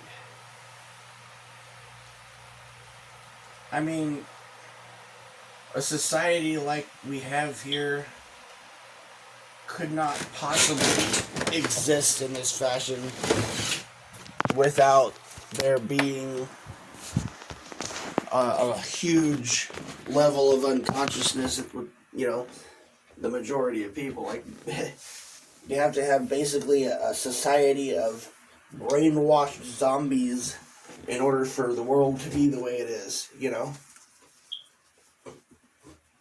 I mean, it's scary when you think about it, you know? Like, think about how many people think that politics is real and important, and, you know? Think about how many people support wars and glorify killers. Think about how many people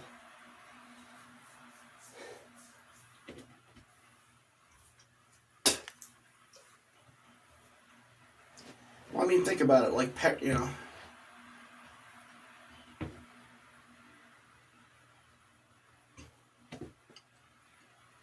we live in a country, or a world really, where our society, our people have been so brainwashed that a parent will tell their child how proud of them they are if they sign up to go overseas and potentially get their legs blown off or head shot off. They wave flags over their caskets and talk about what heroes they are when they sent them off to die. And those are people that love them, you see? the level of indoctrination and insanity is rampant in this place.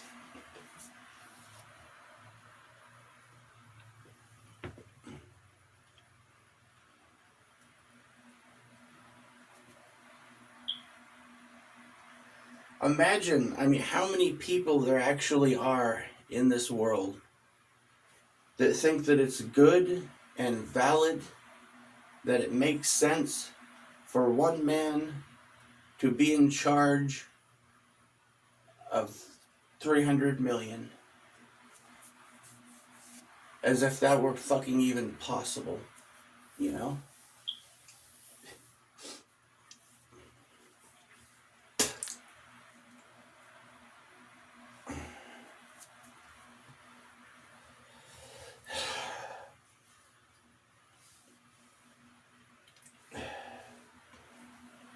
One man should have his finger on a button that could blow up the world. Like,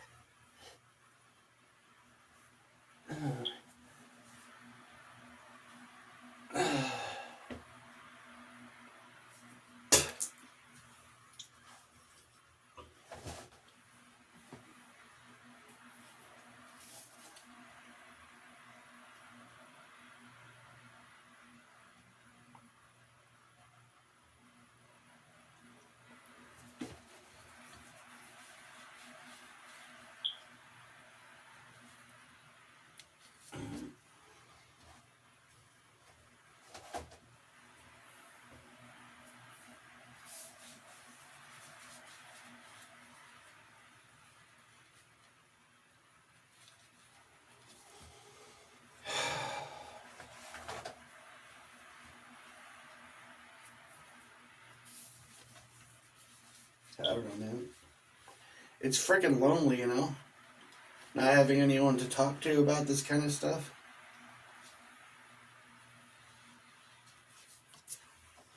Not being able to even confide in my own dad about things without being gaslit and verbally abused.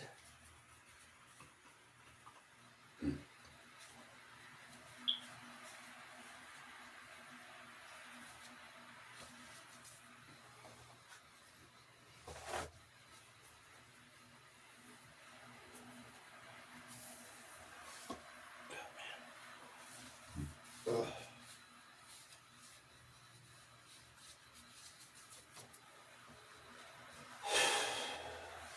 Man, this is so fucking crazy the way the world is.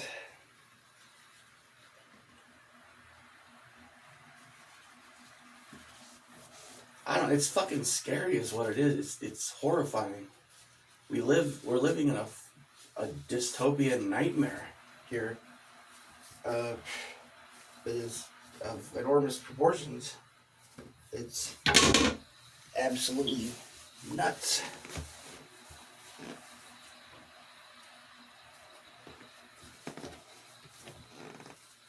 It's like what John Lennon said. What was it? We live in an insane society. God damn it! I can't even remember that. I'm fucking brain farting that even. God damn it! Oh, sharing something. Come on. Sorry. Shouldn't even turn the light on.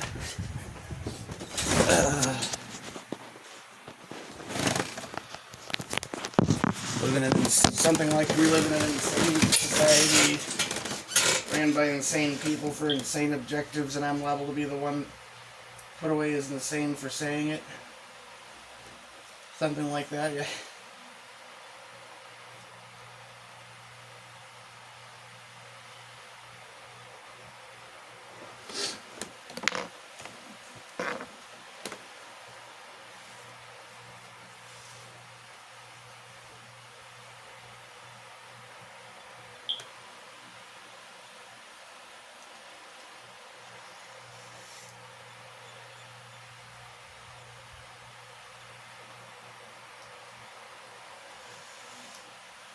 What we're gonna do. what I'm gonna do. I just wanna.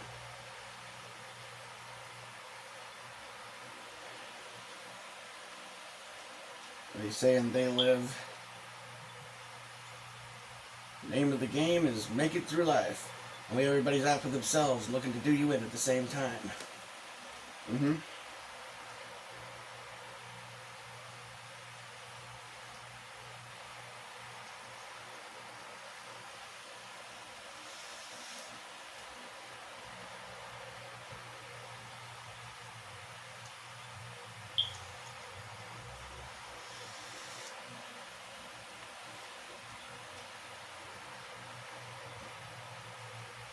None are more hopelessly enslaved than those who falsely believe themselves to be free.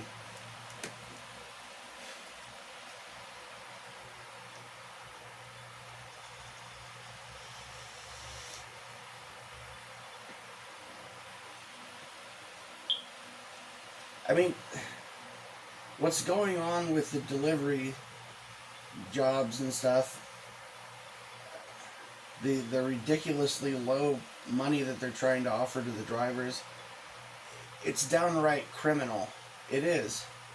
And if we had a government that gave a shit, government, by the way, what is it, Greek or Latin terms, it means to control the mind.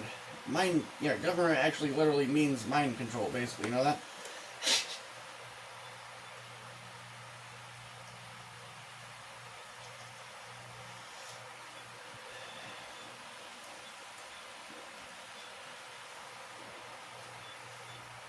What is it, like mortgage means like death promise or some shit like that, or all kinds of weird shit. You gotta earn a living, is what we're told. You have to earn the right to be alive, you know, in this world.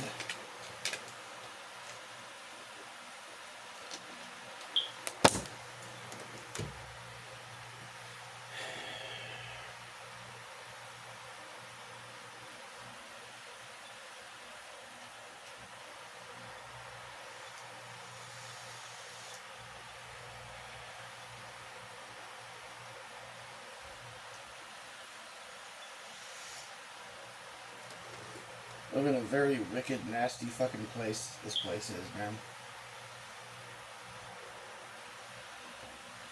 But still, it seems absolutely fake. It's like a show being. It's like I'm watching a show being put on before my eyes. A show that I didn't want to see, you know. Yeah, in a sense, the way this world is, it's like. You ever seen the movie A Clockwork Orange? They got the guy like strapped to a chair with his eyes fucking taped open, sitting in front of, you know. That's what this shit feels like. It's like I'm strapped to a chair, like chained down with my eyes open, and the entire fucking world is playing out like a movie, trying to brainwash me and corrupt and destroy me. Turn me into a fucking piece of shit moron. That's what this place feels like, man.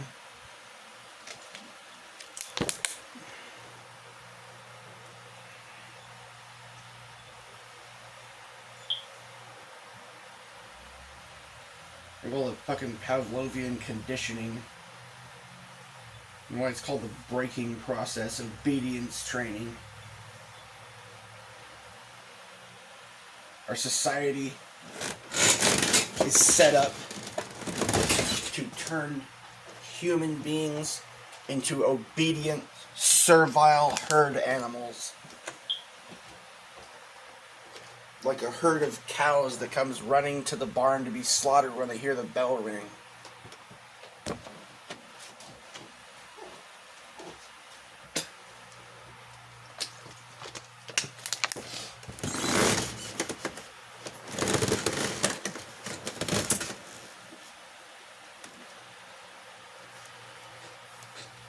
and this is seen as some sort of a good thing to deviate from that, what has become the norm, makes you an outcast. Everybody looks at you like you're the bad guy for not conforming, for not believing as you're told to believe, thinking as you're told to think, and doing what you're told to do.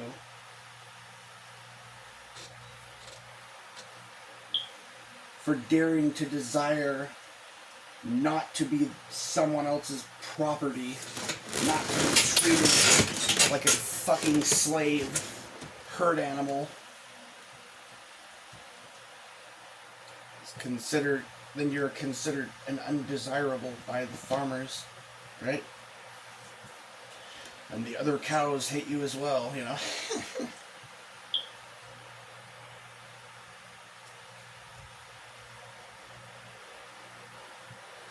Yeah, it's like we're in a prison that was built by the inmates, and they don't see it as a prison. They've been conditioned not to see it as a prison, and the inmates themselves are the guards. Yeah.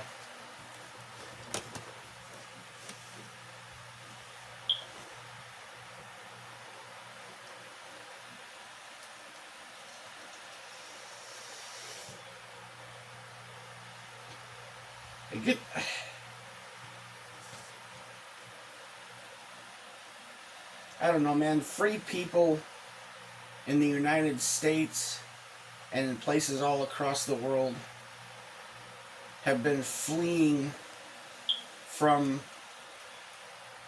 bureaucratic demagogued tyrants, you know, and industrial capitalist fucking pigs that want to, you know, rob everyone blind and steal and control everything.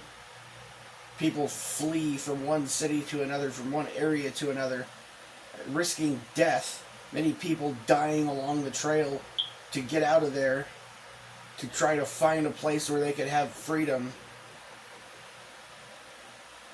But the bureaucracy and the tyranny has grown so large that it left us with nowhere else to go, basically. Nowhere left to run to anymore, basically. But, like, you know.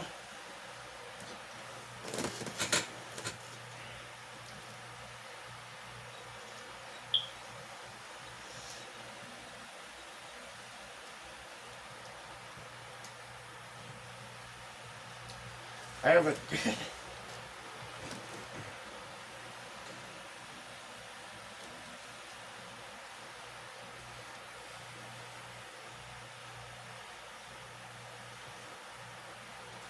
I've tried to theorize about what could be going on here. From what I've seen, I think this has to be like a simulation or something. Because I've seen so many things that are so strange and seemingly impossible.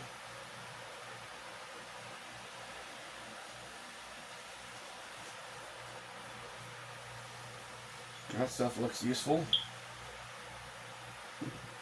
Or commercial. Some stuff called Bowie. Anyways. So yeah, it's like...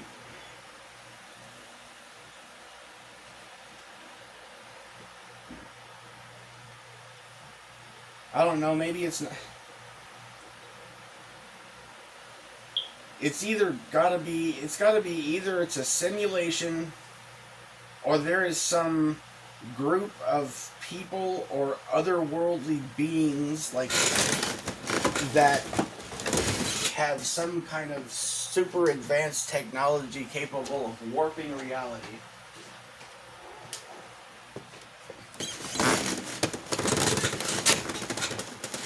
You know, some kind of technology so powerful that they could make the Statue of Liberty disappear and teleport it to the other side of the world, make it appear in another, you know, city across the world instantaneously or something, like that level of power.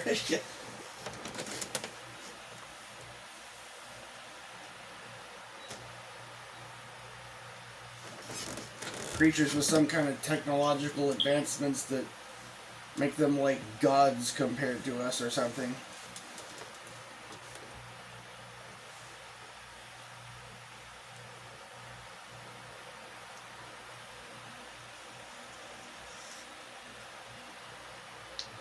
Is it possible that some ancient society, like Atlantis, or something,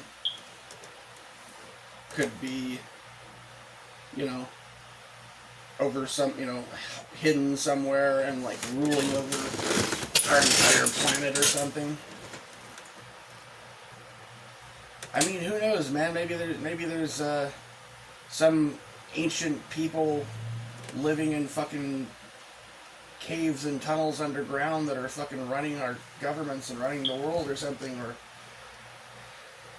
maybe there's, some ancient advanced civilization built in underwater fucking built like underwater cities in, the deepest parts of the ocean that we can't even get to. And they're like ruling us from beneath the sea. Like, who knows, man? Talking, that's just crazy theory shit, but I'm just trying to think, like, how could explain, like, how the world could get this screwed up.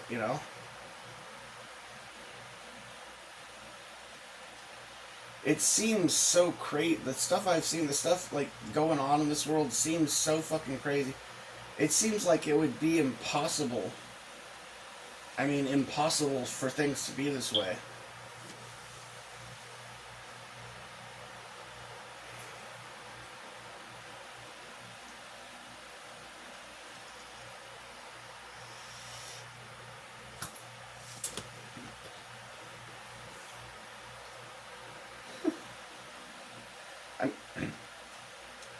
Whoever or whatever is doing that, like, it doesn't even seem like it would be possible. I mean, even if there was like an army of 1,005,000-year-old vampires working together in secret society fashion to rule the earth or some shit, like, even some shit like that would, some group like, some shit like that, right? You would think that even then, to wield this level of destructive control and control over this many people, even for some group like that, would be fucking damn near impossible.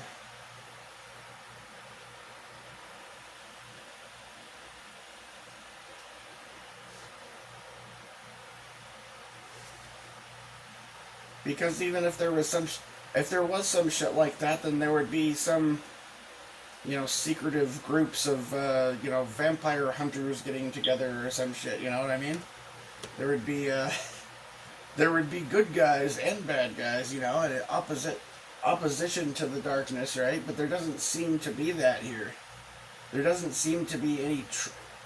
I mean, aside from like me and other people out here that that think and talk about stuff, and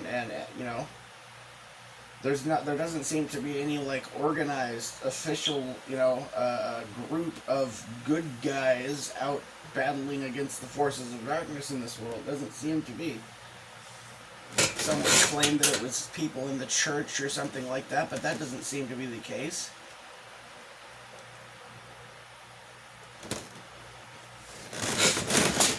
Because with as much money, power, influence, and as widespread as the church is, if they were the good guys, like, they could end homelessness tomorrow, like right this second with a snap of their fingers, but they don't, right?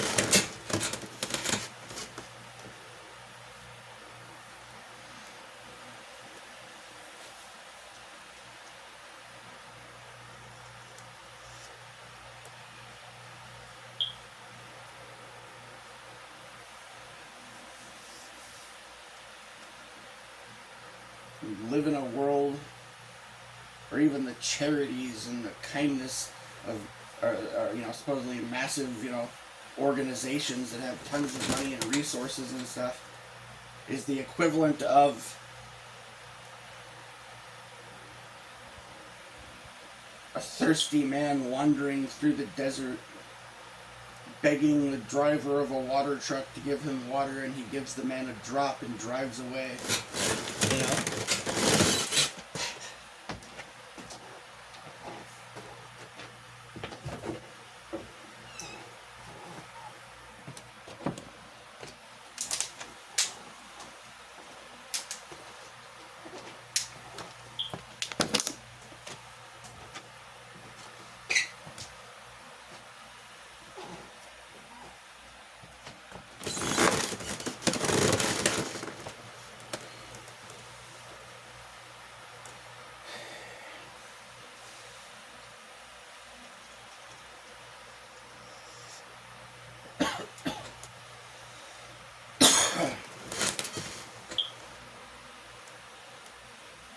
I don't know, man. I see the way this world is, and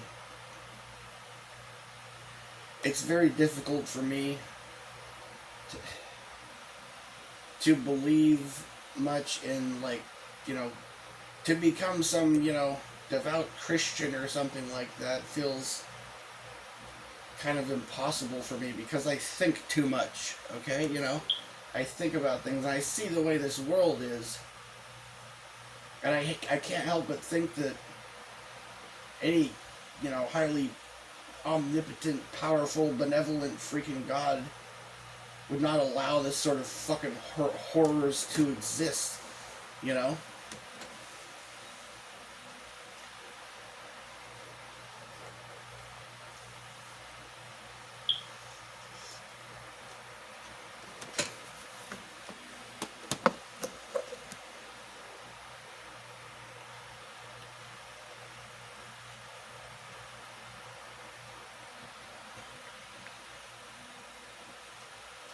I don't know if you want to call this place a test. It feels more like a school for, like it feels like our existence in this planet is designed to turn people into monsters, basically. Designed to turn men into beasts.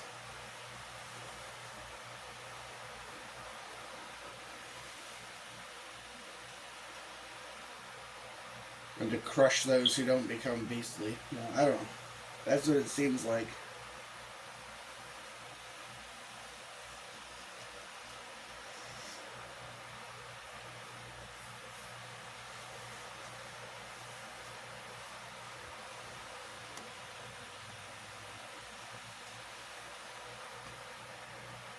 Well, yeah, this world's really messed up. Like, seriously messed up,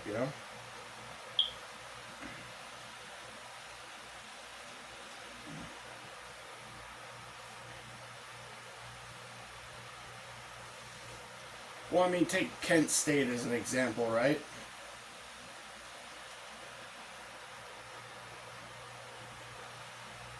Kent State is an example of the way our... Wait, was that it? Kent State? Or am I saying the wrong thing? Where all the hippies with, peace and love and putting flowers in rifle barrels and stuff get shot by men who are doing what they're told, following orders. Men who today, their caskets are draped in flags, buried with honors to salutes, and will forever be called heroes, right?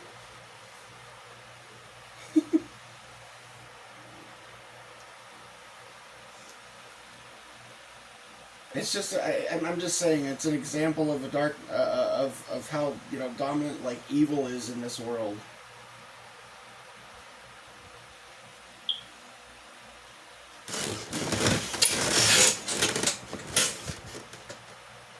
People that desire peace and love get a bullet. People that desire bloodshed get medals and have parades thrown for them. This is the world we live in.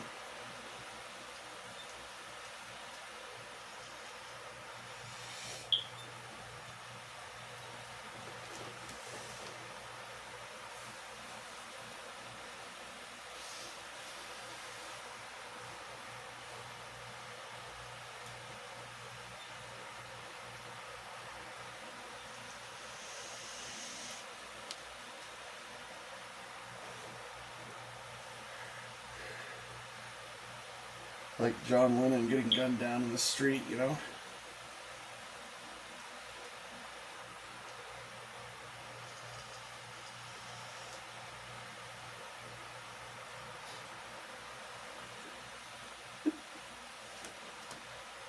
Shit.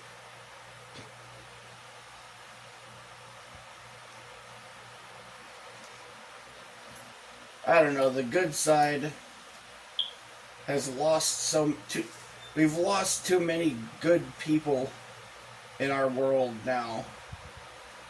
And I could see it happening.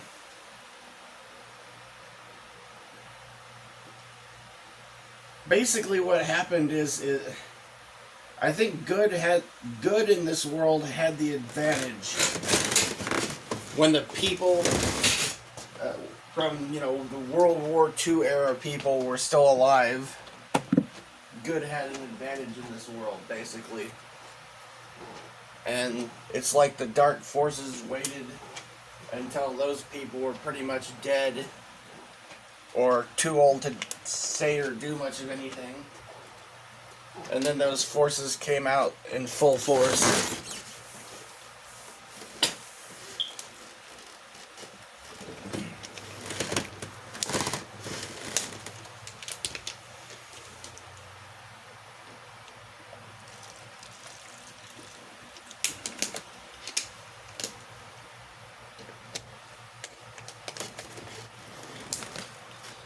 Problem with the baby boomers is they got brainwashed. They were like one of the first generations to be successfully and thoroughly brainwashed.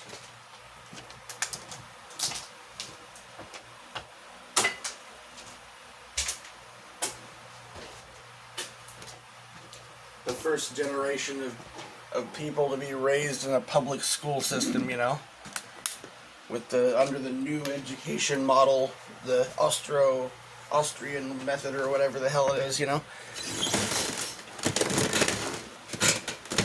Yeah, they changed the education system to be designed education back in the day, like before they made this change. There was a world of people who thought for themselves, people who learned, things that were more important. They weren't. With the industrialization of the United States, they switched up the education model basically to turn people into a labor force.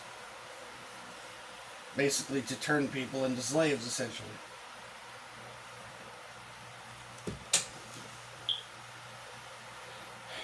Difference is the economy was so much better for them that they were paid well and rewarded for this. So due to their experience in the past, having worked out things working out for them, and being rewarded for doing what they're told and so on and so forth, they've been indoctrinated to believe that that's the way it works now, and it just really isn't anymore.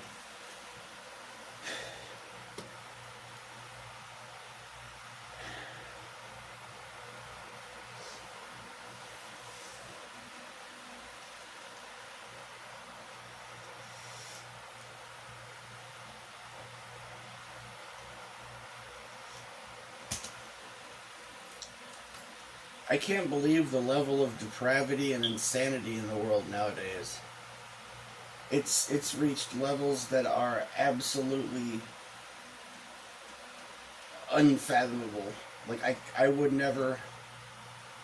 If you showed,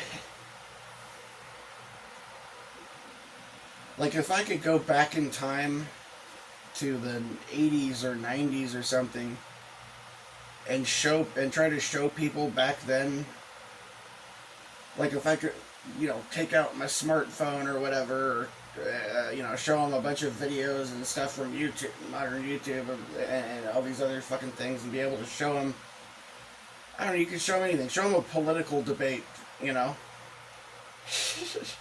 them a more modern politician or a speech from a politician or something, and they would think that was, their fucking jaw would be on the floor, like, no way.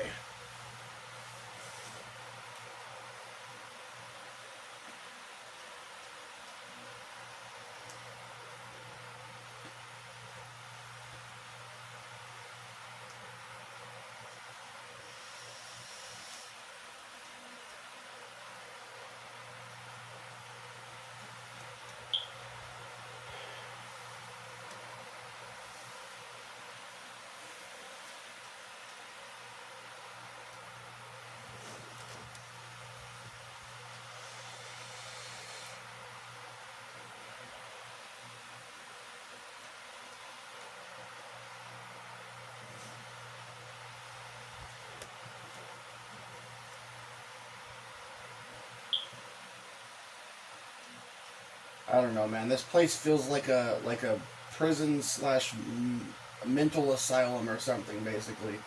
The way this world is now. I never could have imagined the world turning out the way it is now in my wildest nightmares. Like, it's like they've created a world that's like Brave New World meets 1984 or something.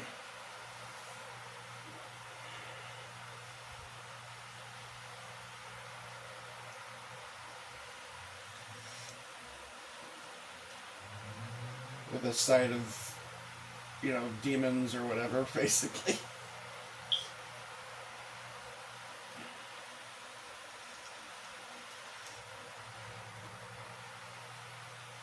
Now, see, that's the sketchy thing, man. When it comes to, like, religion, that's something that's really, really tugged at me and caused me a lot of confusion and suffering, mental anguish, basically, over many years. It's plain as day in this place that there seems to be something that certainly appears to be, evil forces working together in vast quantities to absolutely enslave and destroy humanity, basically.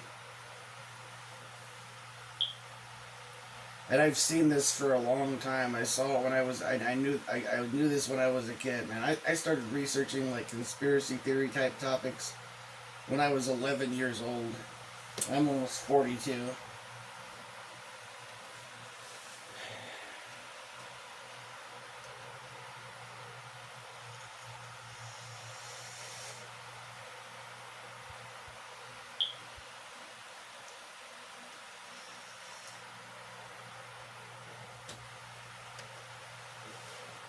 Yeah, I grew up hearing fucking Art Bell and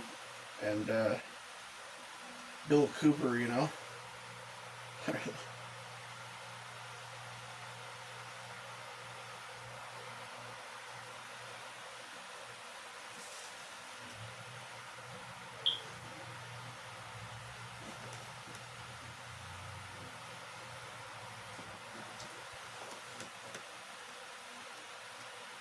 But what's really torn at me for years, and I used to have a much stronger sort of a Christian outlook on things, and a strong faith in God and so on and so forth, right?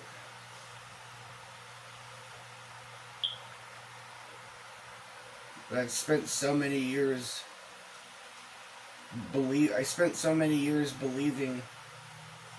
that, as clear as day, I found out about the darkness in this world.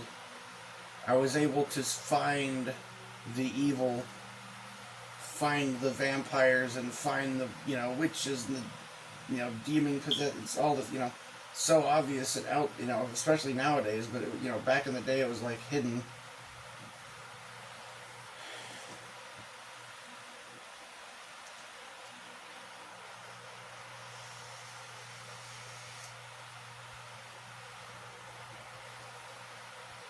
No, it's very obvious that, like, Satanism and witchcraft and things like that have had a big fucking dark negative sort of impact on the way the world is now, but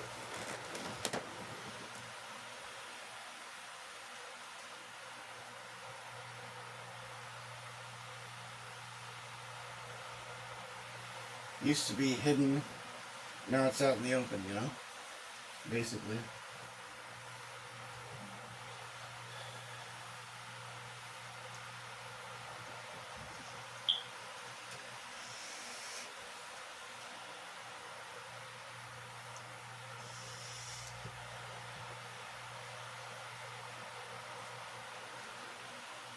A long time ago, if a person walked down, like, say like a person in the 80s or something, or 90s, walked down the street with a, you know, satanic fucking, imagery on their shirt or something, like, almost everyone in society would have taken one look at them and they would have looked at them like they were looking at Jeffrey Dahmer or like, you know, Charlie Manson or something, you know.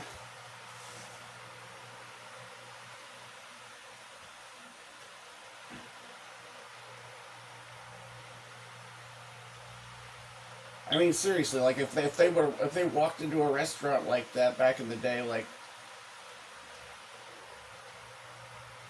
all the women would have been looking at them like there's a, you know, serial killer, you know, terrorist just walked in the room. Fucking management probably would have asked him to leave or something, you know. Walk down the sidewalk, people would be throwing their, you know, sodas out the window at them and shouting obscenities at them and stuff, you know. Maybe run out of fucking town on a rail or something, you know.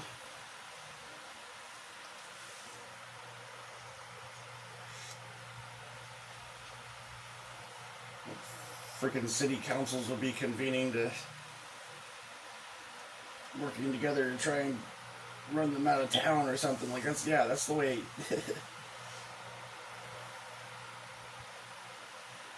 The kind of stuff that goes on nowadays, it's unbelievable. Like, I mean,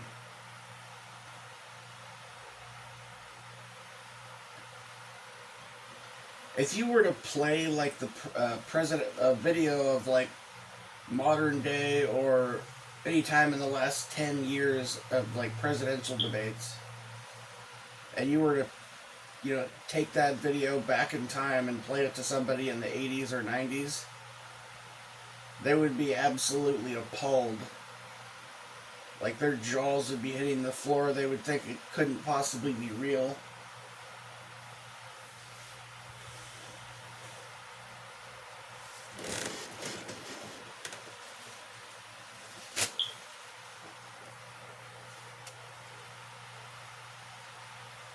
They'd take one look at the, you know, even 5 minutes of any one of their speeches and say, this freaking insane, you know. And they'd be saying, you know, these guys are insane. Oh my God. All these, you gotta be kidding me. All these, you know, insane morons, you know, like, they wouldn't believe it.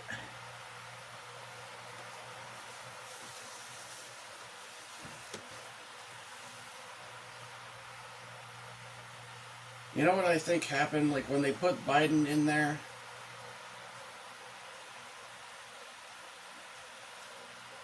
people talked a lot about, you know, politics during his, you know, administration or whatever, but I think what that was that was a message to the people that can see. The message was, it's fucking over and there's nothing you can do about it. Nanny, nanny, nanny, basically, was the message. It was a message that was telling us that the United States is over and there's nothing you can do about it.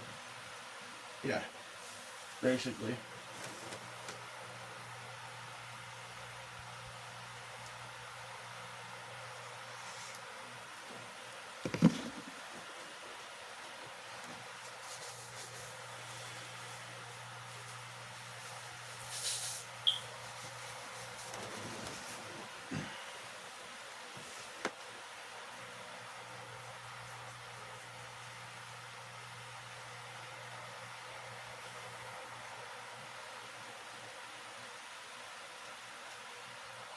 Jeez, that guy looks old.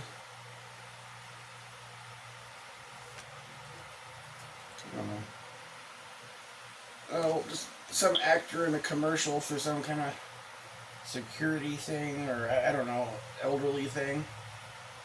It's one of the dudes from, God, I'm really brain farting today. From like, shit, man. Seriously? Sons of Anarchy, yeah. One of the guys from Sons of Anarchy. Looks a lot older. Got like white hair and shit now.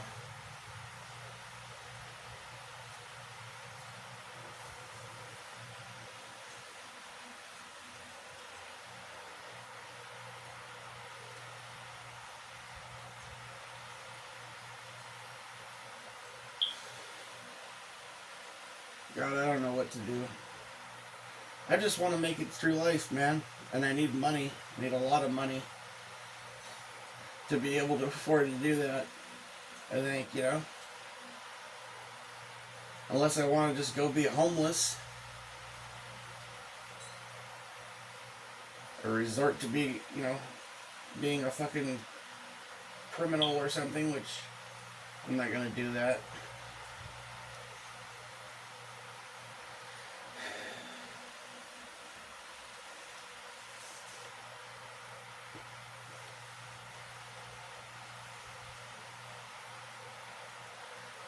Well, I mean, I'm not going to do things which I believe to be morally wrong, is what I mean.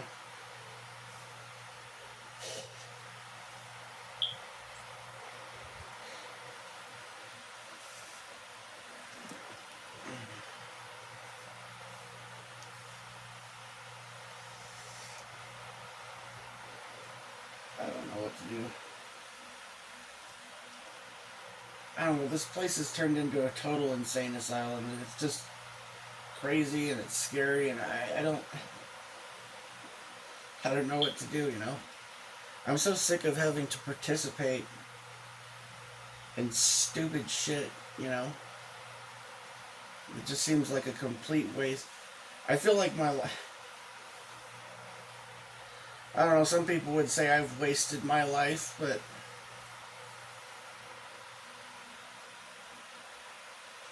in some ways, maybe, but, I mean, for the most part, I think society and the way the world is has wasted my life. It's left me stuck, unable to move forward, unable to advance in life without surrendering my sovereignty, basically. Or surrendering my desire for freedom.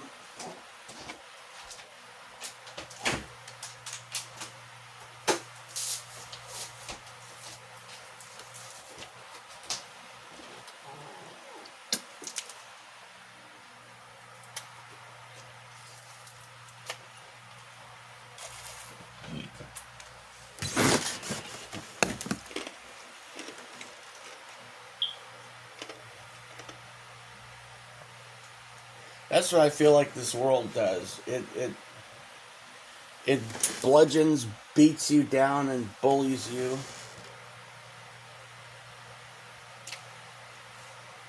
into surrendering your soul, into surrendering your free will, into surrendering your desire for freedom, and seeks to force you to desire that which is undesirable.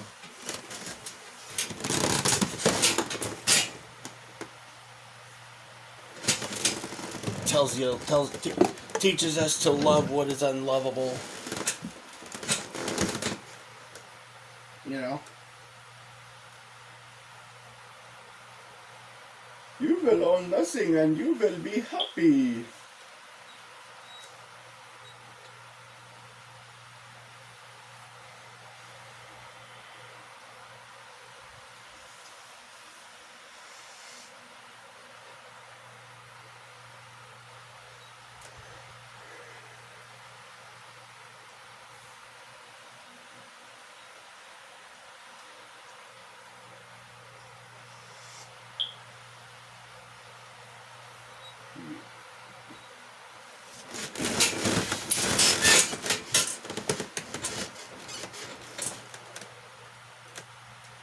You realize that most of the jobs in existence out there, like the majority of what they call the job market, you may think it would be the service industry, but I'm pretty sure what it really is, it's the bureaucracy.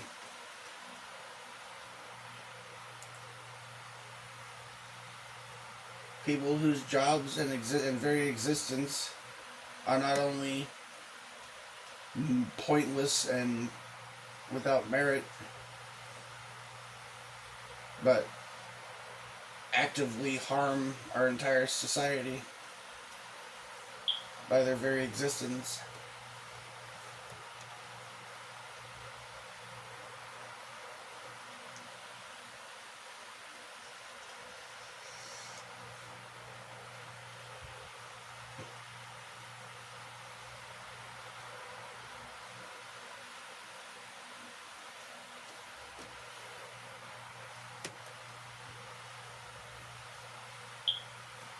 I see the modern world as something worse than old times chattel slavery, basically. They've lowered our standards as human beings, our standards for what we are truly entitled to.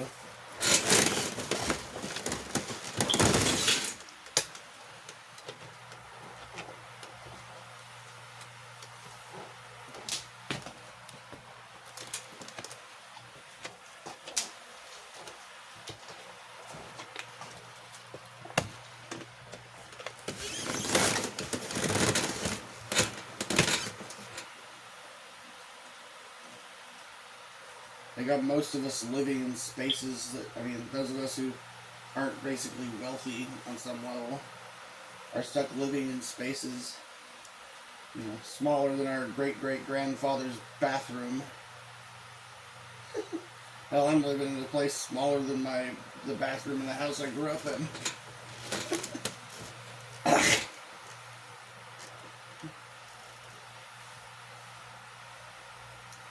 I mean, a lot of people in my generation, we grew up that way. Our parents the boomers had enough money, and then we've just been dropped into a world where there's very little likelihood of us being able to ever hope to afford to live the standard of living that we grew up with. My parents weren't rich growing up. Everything was just so much more affordable. But our family was, we weren't the richest people around. Hell, we were one of the poorest. We weren't like the poorest, but like I was just, I was basically like just one rung above like the poorest people, the poorest kids in school, like.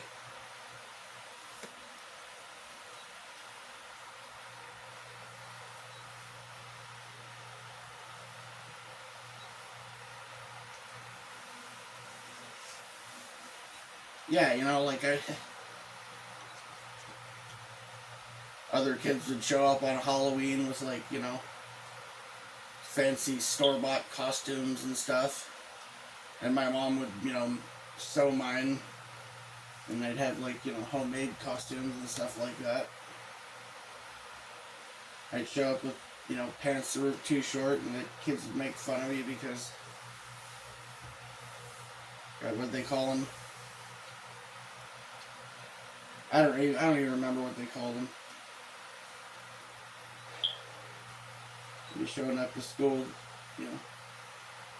bell bottoms or some shit.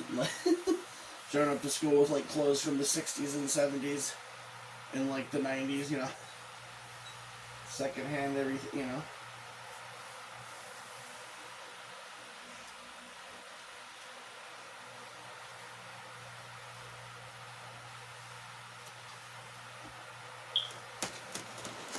I don't know, weren't that poor, it's like,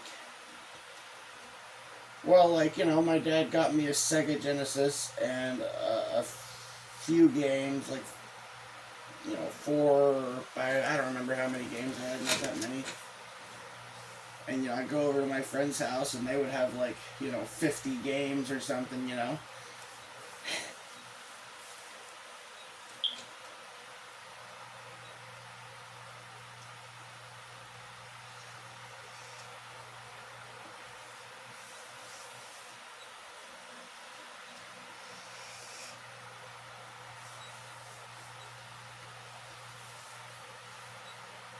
I don't know, most of my friends, their parents owned like 20 acres or 40 acres or something.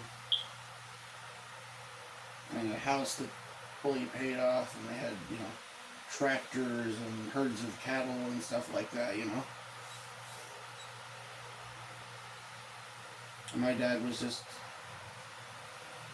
going to work for ODOT or something, most of my childhood until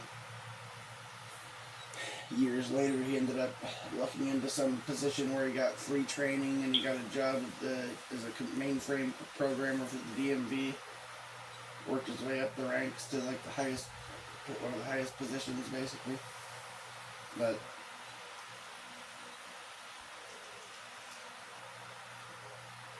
when I was young, when I was real young, he was just going out and, I don't know, cleaning up parks, working on the road crew, cleaning bathrooms, shit. And when I got a little older, he was working for ODOT, taking out crews of inmates to, like back in the day, I don't know if they still do this or if it's all done with like cops nowadays. But when I was a kid, my dad, as an employee of ODOT, he took out crews of inmates from the prison and had them doing road work and stuff.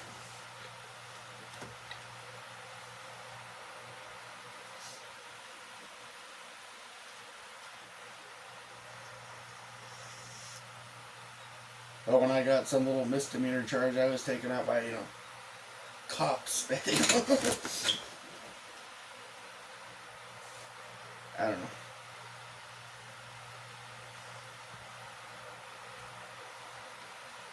Years ago.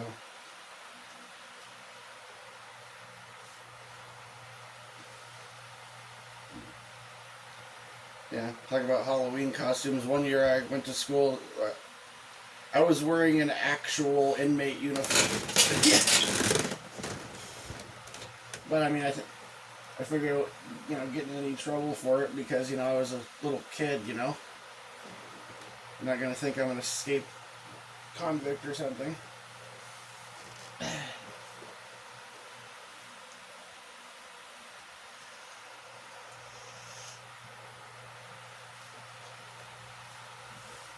He was a volunteer at the fire department at one point too, for a while.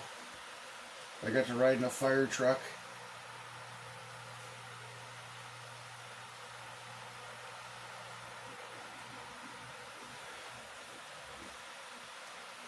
Years later, school took us on a field trip to a fire station, and they showed us all these old like firefighter coats. One of them had his name written in the back, written inside it.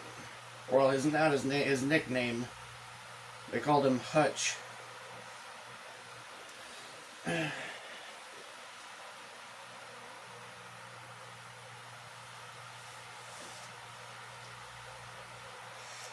One point, I guess a long time ago, he had a lawn service called Brutus Lawn Service. Because he used to look like Brutus from Popeye. Yeah. Big, brawny. He had like, I don't know, like 20-inch fucking arms and shit, huge barrel chest. Could bench like 400 or 500 pounds at one point.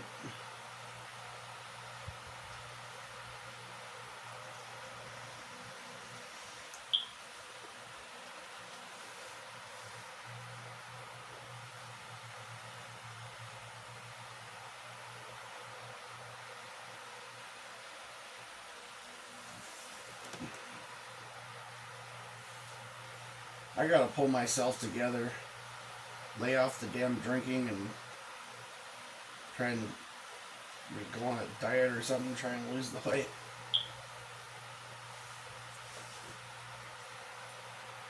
I don't know, I've been getting stressed out more, and not just stressed out, but stressed out and bummed out, disappointed and shit.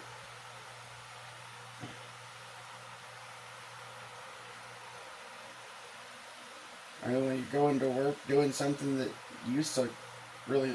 I used to enjoy making deliveries and feel a sense of accomplishment and like I was doing something good, and occasionally I get that now, but it's just nowadays I feel like what I'm doing is not only unappreciated, but I feel like I'm being abused by the companies that I'm working for. Basically, I feel like I'm being absolutely abused and robbed and treating me like a slave, basically.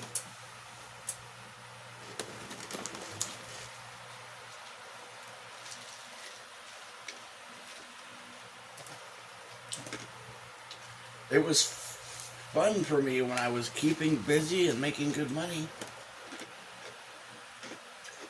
And when I was being, actually appreciated.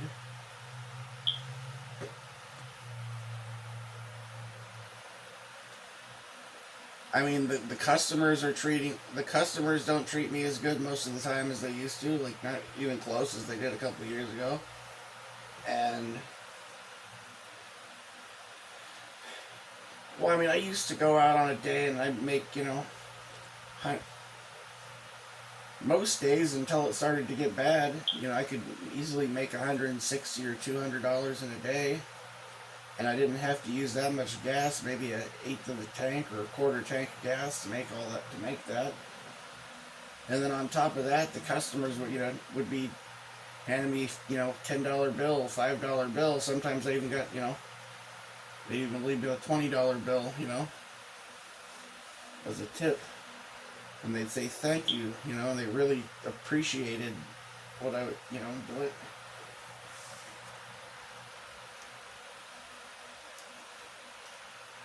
Now it seems like most of them treat the driver more like with a sense of entitlement, like you owe them your labor for free or something.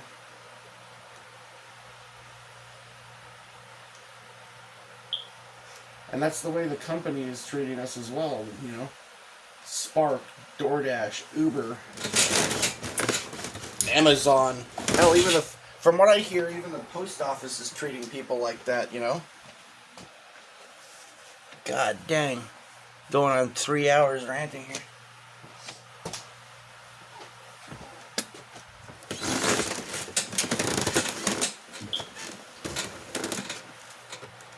I gotta put a stop to this here.